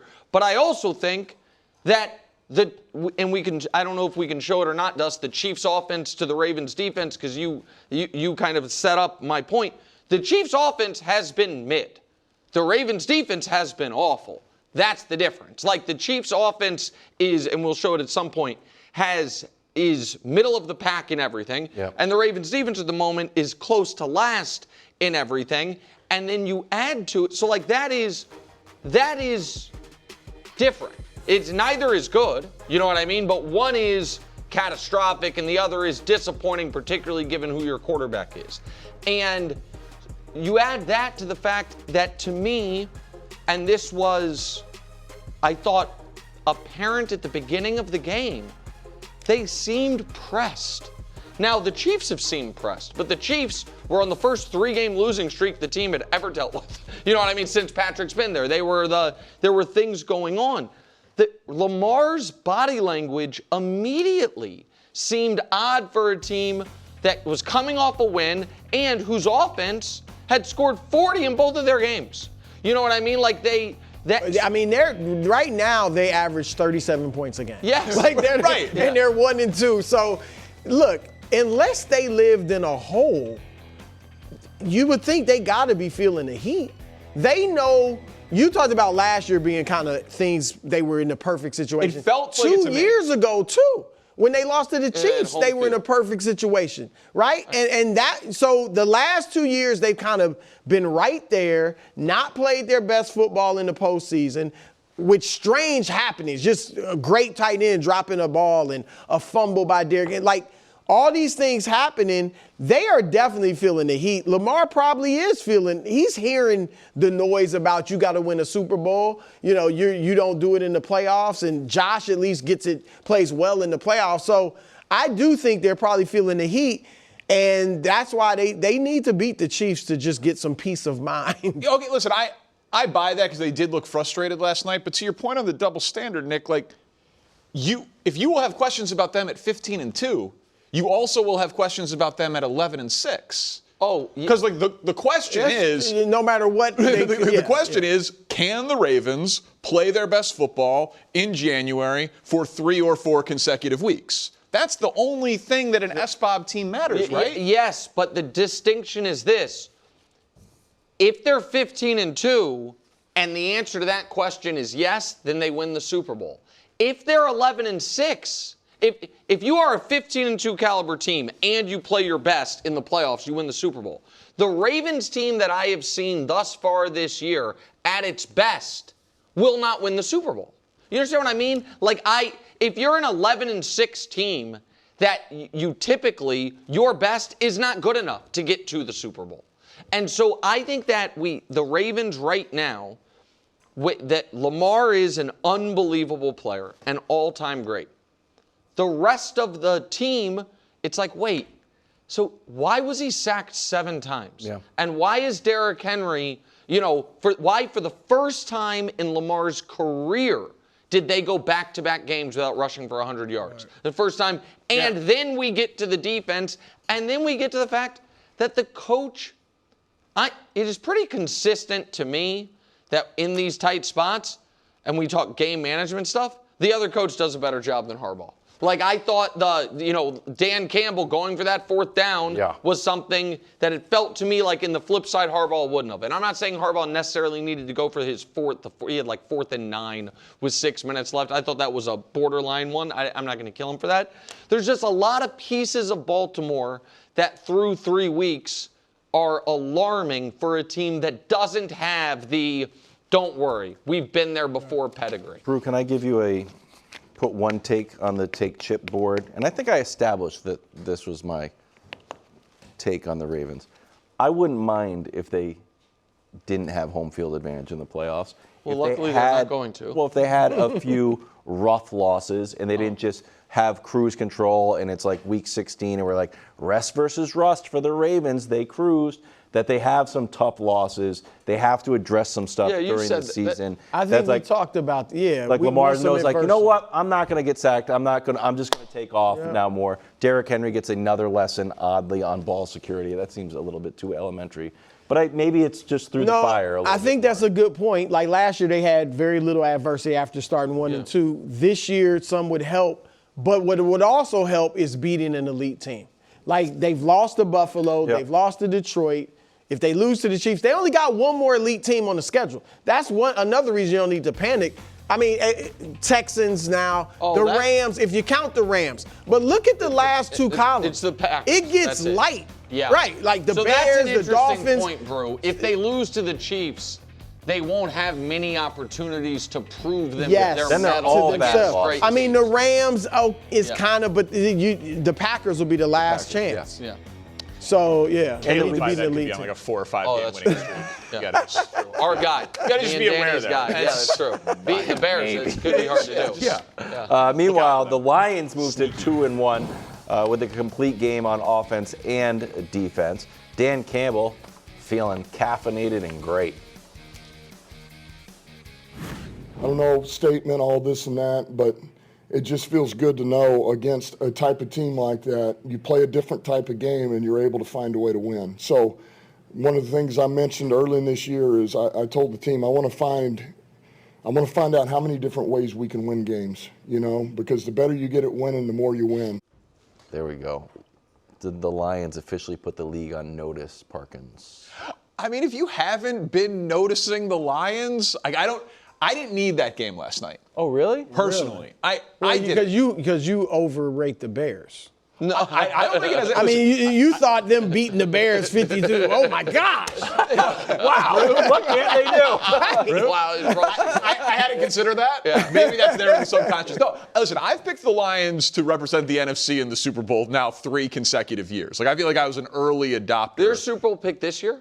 They were my Bills Lions. Oh, I forgot. Okay, I had forgotten that. Bills Lions. So yeah, I didn't buy into the idea that they lost Aaron Glenn and Ben Johnson, they were going to deteriorate. Like to me, the team you saw last night is the team that I feel like we as football fans were robbed of seeing in the NFC Championship game last year against Philadelphia. Like that team with Aiden Hutchinson, with a pass rush, with an elite offense, like because their investments are more on the offensive side of the ball, but their blueprint is score a ton of points, play with a lead, and then get after the quarterback and sack you. And they were able to do it to Lamar Jackson, so I feel like they could do it to just about anybody. It's just some facts about the Lions. Most points in the NFL since 2023, the Lions. 3rd point differential team in the NFL since 2023, the Lions. Most yards since 2023, the Lions. Like they've been great for a while, and last year they just got very unlucky with injuries on one side of the ball. They were a 15-win 1 seed. So we don't talk about them as accomplishing a ton because they've been more of a regular season team. I understand that. But that was not shocking to me at all. So listen, despite the fact that at the very end of yesterday's show, I picked the Ravens to win, about 2 minutes before kickoff, I like to bet what I'm rooting for at times. Sure. Yeah. And I was rooting for the Ravens to lose because it would be a better show and it's better for the Chiefs. So I bet the Lions and the over and then was sweating it in our gambling group chat that you guys are not in because you guys are not the gamblers of the show. It's me, Danny, and Adam Lefko, to be totally honest. Just sharing different bets. And sweating them and that's what I was rooting for. It is not what I anticipated because, and this is where they did put me on notice, so to speak, the 2 things that I was most worried about going into the season this year was, with the changes at the interior of that offensive line, are they going to be able to run Dan Campbell's style of smash mouth football? Last night, they were as smash mouth as they've ever been. You know what I mean? Those 2 95-yard drives were unbelievable. I know one had the super long chunk play on a run, but the first one didn't. Right. And then the other one was, where is Jared Goff's mindset? Because where I disagree with you, Danny, is the Lions' injuries last year maybe could have cost them a Super Bowl in a lot of universes. But the reason they didn't make the NFC Championship game last year is because Jared Goff had a 4-turnover playoff game, and that was not the Lions' defensive injuries. And I was worried that how was that going to land on him this season, especially when Week 1 went as poorly as it did. I thought it was, whether it was intentional or not, them going for that 4th down and putting the ball in his hands to ice that game was huge, and that he came through. So to me, it did knock the Lions up a level in my brain of where I looked at them, because I didn't think their window was closed, but I thought their best shot probably was 2 years ago and last year, and this year it's going to be different. So, yeah, they put me on notice. Yeah, I thought it was a huge statement game, Danny, because obviously Week 1 they got pushed around. They ran for like 45 yards against Green Bay. Green Bay, I thought, kind of did to them what they did to Baltimore. The numbers are different, but, Green Bay was more physical than them. And then the Bears, we'll see what the Bears become. But that was like, okay, what are the Bears? So that didn't right the ship for me. This righted the ship. And to me, they went from, in my mind, being like definitely a playoff team, win a playoff game or 2, to now back to, they're a legit Super Bowl contender. I wouldn't be surprised to see them represent the NFC. So that was huge. And I thought also for Dan Campbell, we're not going to hear much, I don't expect, more about Ben Johnson and Aaron Glenn being gone. I don't think you should. No, it's he changed the culture there, and last night kind of stamped it. Their talent is just pretty overwhelming. If you just start going around their offense, it's like, is that the best tackle duo in the NFL? It's in the conversation. Is it the best running back duo in the NFL? Yes. Probably. Yeah.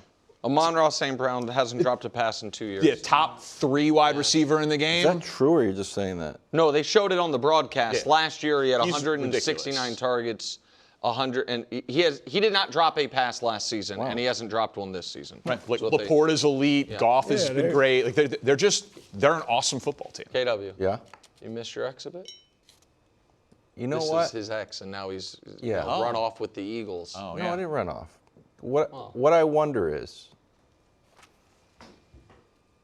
you start a new season. You know that meme with it's like a Spider-Man meme, but the other Spider-Man meme, where it's like the guy's like doing his glasses, and it's like, oh, we can get refocused. I think you come into the year and be like, are these good teams still the same team? And the only teams are the Eagles still the Eagles? Like, I'm not 100% sure. Are the Chiefs still the Chiefs? I don't know. I don't know. Are the Ravens still the Ravens? Are the Vikings still the Vikings? No. Yeah. I have some no's and I have some maybes. It really feels like The Bills. the and Bills, the Bucks, and the Lions. Am I missing anybody that feels like you guys are still good, have the same Chargers identity better. and feel? Yeah, some teams got better, obviously, Sure. but like The you guys carryover. still have the same team and still have the same momentum. Oh, no, I think there's another team definitely on that list. Same team as last year, the Patriots. Got him. No, there's a shadow of a doubt. I'm talking about good teams. Oh, my bad, my bad. Sorry. Not teams that Maybe are the Rams. rebuild. The Rams got shut out. Well, they are the same team, just lose to the Eagles guys. Yeah, there you go. Everybody's all American. Oh, the arm angles. Put it on repeat. Jaxson Dart, now the starting QB of the New York Giants. He'll be under center when the Chargers come to town Sunday at 1. Russ's Giants tenure, pretty short-lived. 3 games, 2 not great games, 1 awesome game against the Cowboys.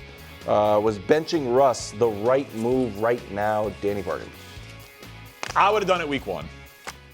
Personally, to me, you want to find out if these guys are the guys as soon as possible. Even if they're not ready, so I think that's a mistake. But if he wasn't ready week 1, how is he ready now? I guess that's my. I mean, exactly. You can improve in a month. I mean, really. You can, but do you think they're playing him now because he's ready or because of how bad Russ was?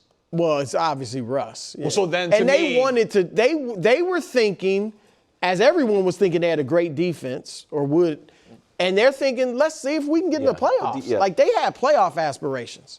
Sure. And they thought Russ could help them get there. But Jaxson Dart matters to the future of the Giants more than Russell Wilson does. Future, yes. Obviously, right?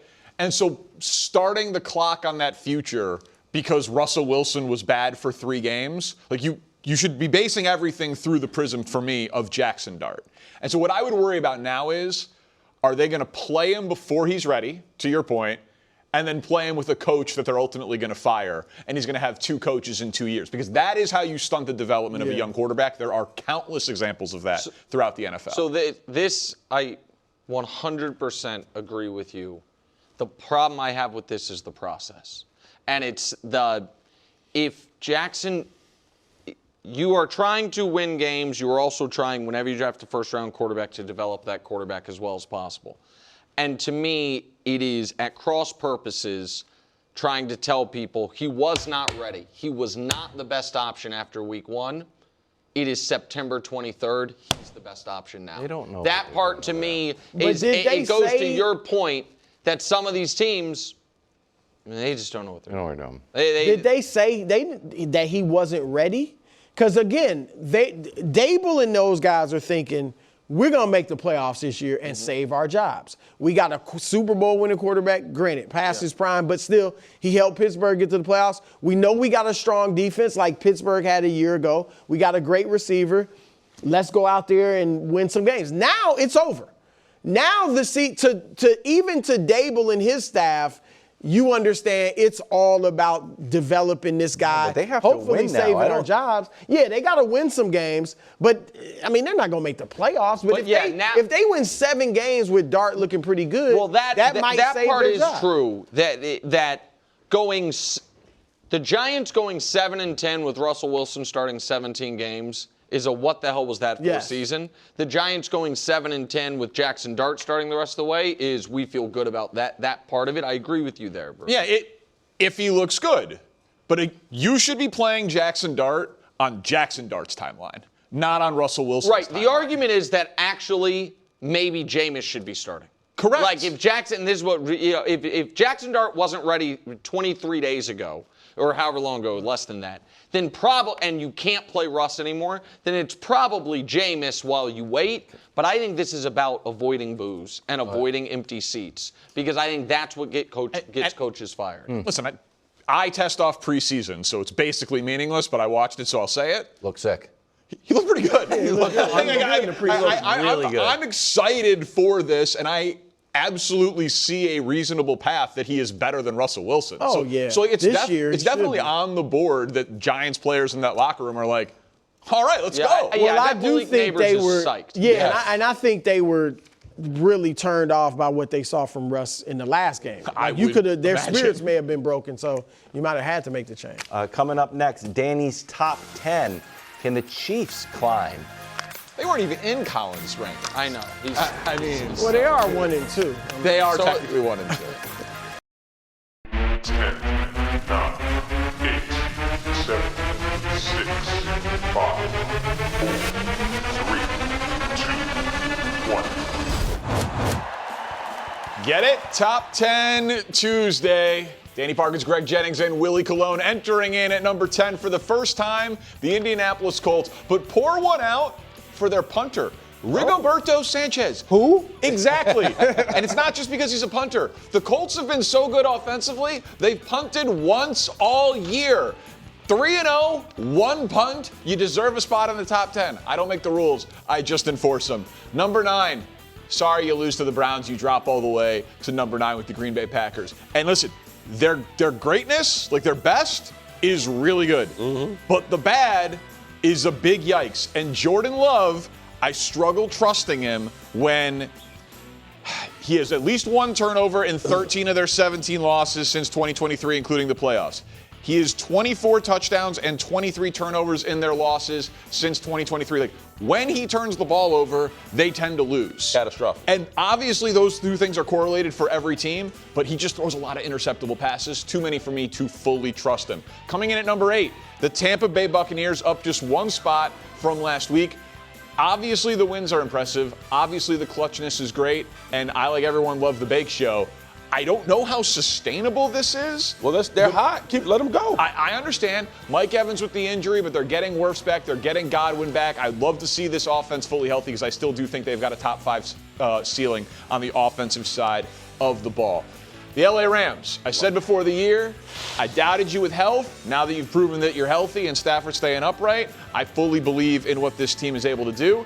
But it's really not about Stafford. Even though Puka Nacua has been incredible, this defense just continues to impress. What they've been able to do with young players on the defensive side of the ball to make a consistent impact makes them one of the toughest outs in the NFL. They are tied for the most sacks in the NFL. Coming in at number 6, I know this will be controversial. Oh, Danny. It's the Kansas City Chiefs. Let them go. No, I'm not going to. This is the pivot point this week for the Kansas City Chiefs because the numbers obviously are alarming. But it's the Chiefs. But these are all career worst through 3 weeks for Mahomes. Passing touchdowns, rating, completion percentage, yards per attempt, and a big one, points. But beat Baltimore, get back to 2-2. We've talked about this for years, Greg, and we'll get into it. But I give you a little bit more leeway if you've been great for a while. Teams like the Lions, the Chiefs, the Eagles, etc. So the Chiefs for now at number 6. If they lose to Baltimore, we will revisit it next Tuesday. Coming in at number 5, the aforementioned Baltimore Ravens. The defense is alarming. It was alarming last year. It's alarming again, but then it got great by the end of last year. Can they do it again? I don't know the answer to that. This is the ultimate time will tell thing. We were talking about it with Brou and Nick and Wilds before. They could, to me, 15-2 and 11-6 is the exact same thing for the Baltimore Ravens. What are they going to be in January? I know the team right now can't stop anybody, but their offense is so good. I'm splitting the difference and putting them at number 5. The Lions took a big jump, though, up 3 spots this week to number 4. Listen, the Lions' offense, when it's rolling, is simply the best in football over the last 3 years. I mean, just some facts here for you. That was the 11th game the Lions have scored 36 or more points since 2023. That's the most in the NFL. When Jared Goff is on over the last 3 seasons in wins, 72% completion percentage, 7,500 yards, 61 touchdowns, all best in the NFL. This guy's ridiculous. Like, their offense, when it's humming, which is honestly basically more consistently than any team in the league based on points scored the last 3 seasons, they're unbelievable. So right now at number 4, I could easily see this one actually, frankly, going up. And before the year I expected it to, they were my pick to win the NFC. Coming in at number 3, the LA Chargers. Undefeated, figuring out a way to win. Both sides of the ball, Justin Herbert playing better football than anyone in the NFL. And then you factor in what their defense is. Here's the thing. In college football, it was Clemsoning. In the NFL, it was Chargering. They just figured out ways to lose. How about this? Not anymore. In one-score games, they now have a winning record. Under Jim Harbaugh, they used to be one of the worst teams in the NFL at it. In the clutch situations, the fourth quarter, they used to be one of the worst teams in the NFL. Now Justin Herbert has a passer rating over 120. Chargering no more. You actually trust this team to figure, they're down in the fourth quarter to the Denver Broncos? Not a problem. They're going to figure it out, and they did. Coming in at number 2, no change, the Buffalo Bills. Josh Allen, he probably would win the MVP if it was over right now. No turnovers for 8 straight games going back to last year. I mean, impressive. I mean, that is just a remarkable thing given where he was. We know their offense is incredible. Defense is not elite. I'd rather have an elite offense than an elite defense, and I definitely love Josh Allen if he's not turning the ball over. And again, don't make the rules, just enforce them. But until further notice, number 1, the Philadelphia Eagles. Yeah. Listen, you're the champs, and you keep losing. You lose, you'll drop. You don't lose, you stay atop. I was immensely impressed with the 3 passing touchdowns and over 200 passing yards in the second half for Jalen Hurts. Their defensive line is ridiculous. Their defense is talented and young and getting better. And I think they might actually start throwing to A.J. Brown. A revolutionary thought. There is your perfect top 10. Greg Jennings, I assume you agree completely. I definitely don't agree with the top 10 being perfect. Perfect. It's a couple it's issues. Unattainable. It's a couple issues that I have with it. Obviously, the Packers and where they are. There's a team in red, not the Bucks, but go a little left. The Chiefs. The Chiefs. We got to knock them down. I'm not going to beat up on the Ravens because the Lions did that last night. So I'm going to focus on the Chiefs. Okay. We got to drop the Chiefs. And I understand what you're saying as far as their resume and who they've always been in that pedigree. Well, that pedigree shows up at its best in the postseason.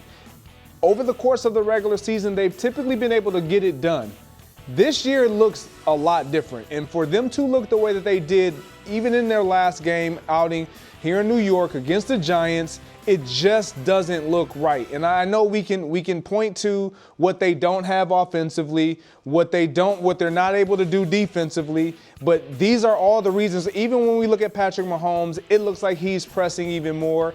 I just don't think this team is as good as advertised right now. And now that doesn't mean that I believe that they're not a top 10 team. They are just not, at this moment, better than the Green Bay Packers. They're not better than the LA Rams. They're not better than the Buccaneers. I'll give you the Colts because there's still questions out on the Colts. So you have them as the 10th best team in the NFL. But I'll put them at 9, 10, yeah. All right, listen, and again, it's a fluid list.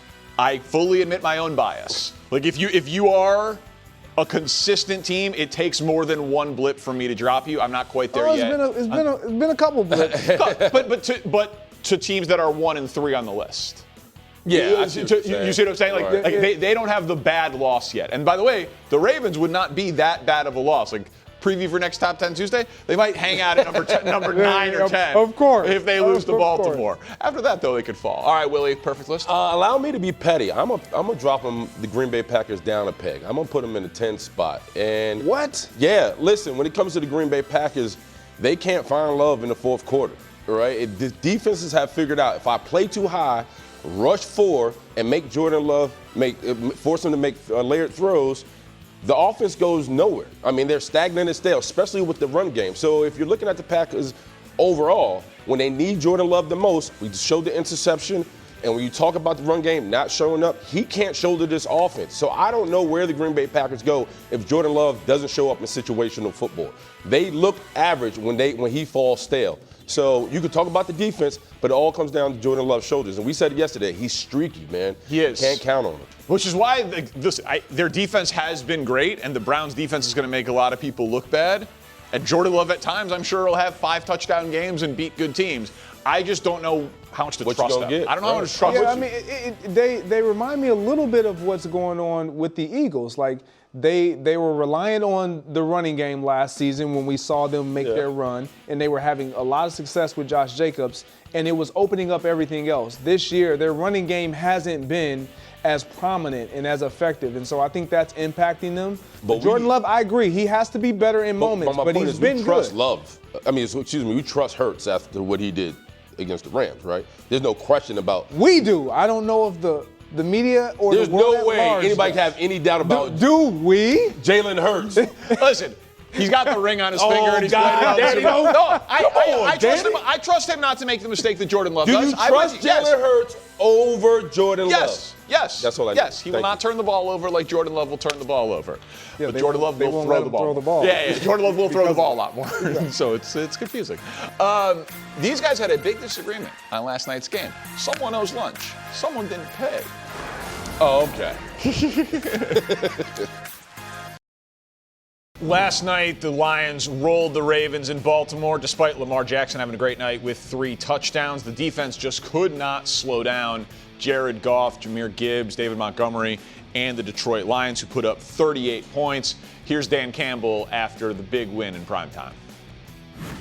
We did exactly what we said we needed to do. We were able to corral Lamar. We didn't let Henry get going and Zay Flowers.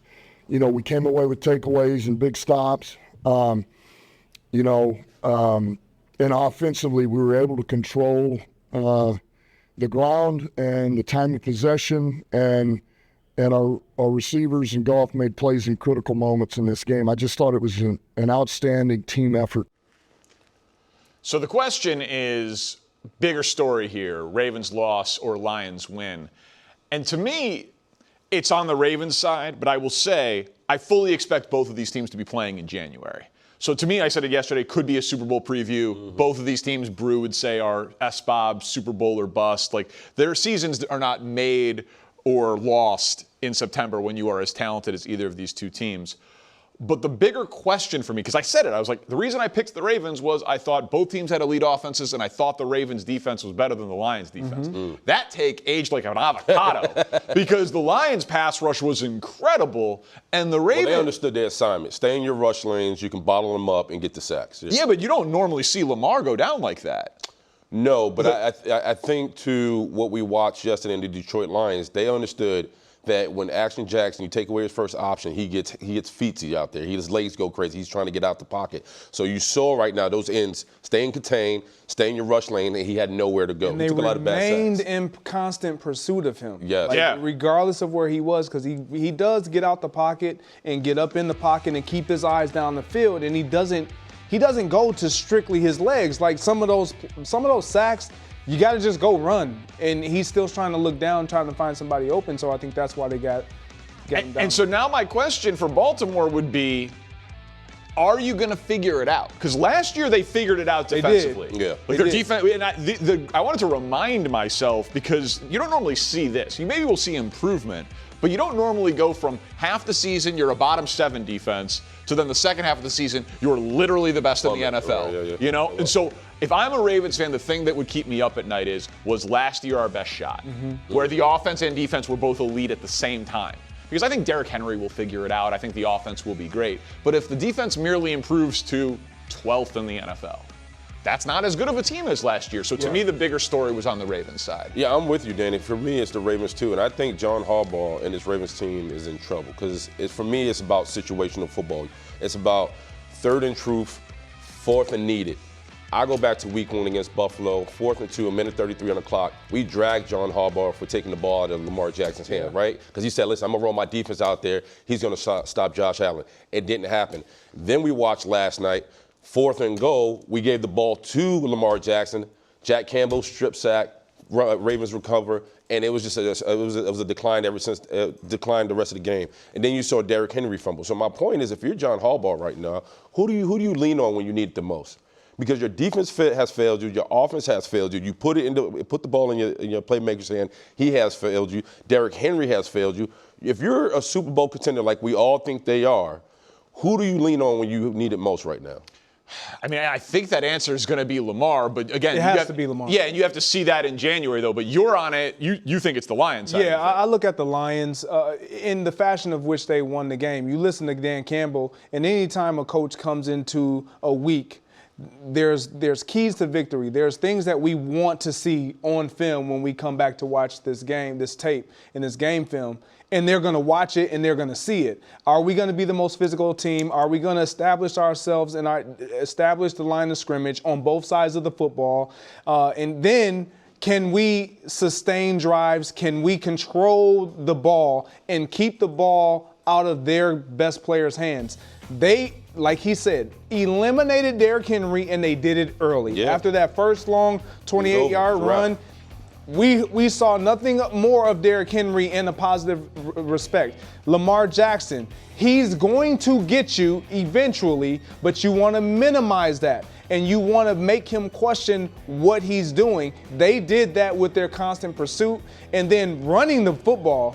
This is what was most impressive. And I know without Metabuke out there, you're saying, well, the Ravens didn't have this. That's exactly why the Lions felt like, look, we better be able to run the ball right down the throat of this defense because what they don't have. And if we get that going, everything else is up for grabs. And we saw that. A crucial fourth down, and you don't run the ball with the fact that you were running in the fashion of and picking up the yards that you were picking up. You decide, play action, hit it over the top, and they deliver.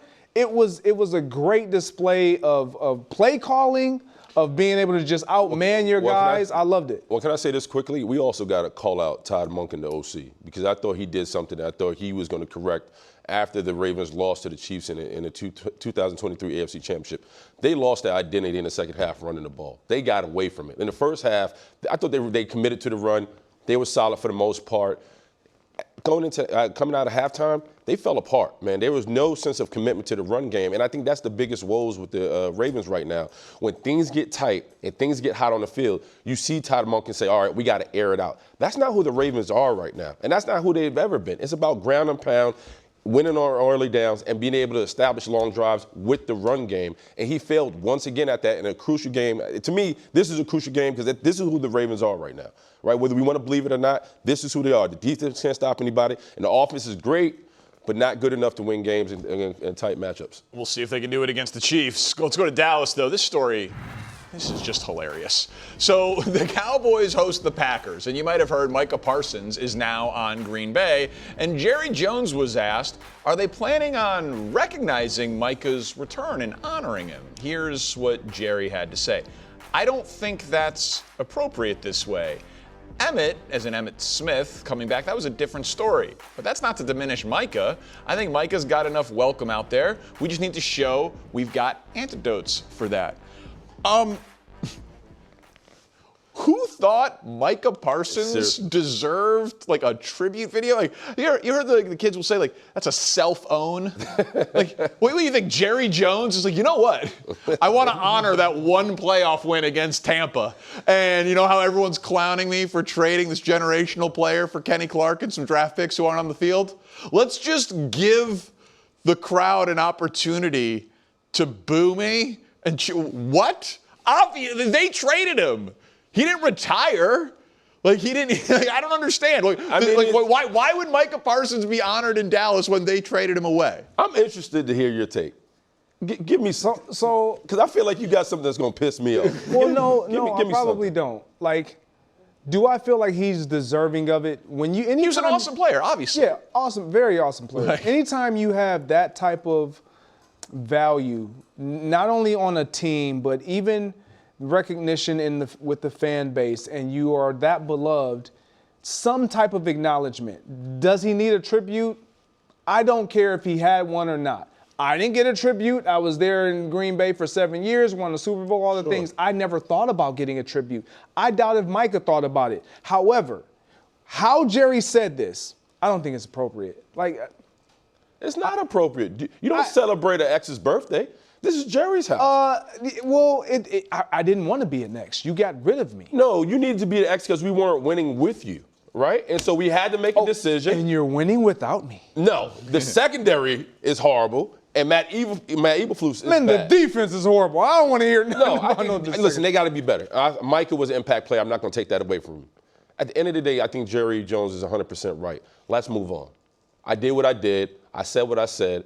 We don't need to celebrate somebody who I felt was really holding us back. And stand on it. I'm always, listen, I'm the type of guy, if you're right, wrong, or indifferent, stand on what you say. Mean it. This is Jerry Jones doing it. I can't believe you didn't get. I mean, you caught multiple touchdowns in the Super Bowl. You played in playoff games, plural. I honestly but did you not even. I never thought about that. Yeah, sure. But you played in big games. What did Micah Parsons do? What did he play it? Tough news out of San Francisco. Nick Bosa out for the season, and injuries are now piling up for the Niners. You know, Ayuk and Kittle, obviously Brock Purdy, Juwan Jennings, Kyle Shanahan with the obvious statement that you cannot replace Nick Bosa, but they are undefeated. Can the Niners keep it up, Greg Jennings, with all of these injuries? No, they can't. This is the one thing that has always derailed this team. It's injuries, and it's always injuries to their marquee player. They're players that just carry so much weight on either the offensive side or the defensive side.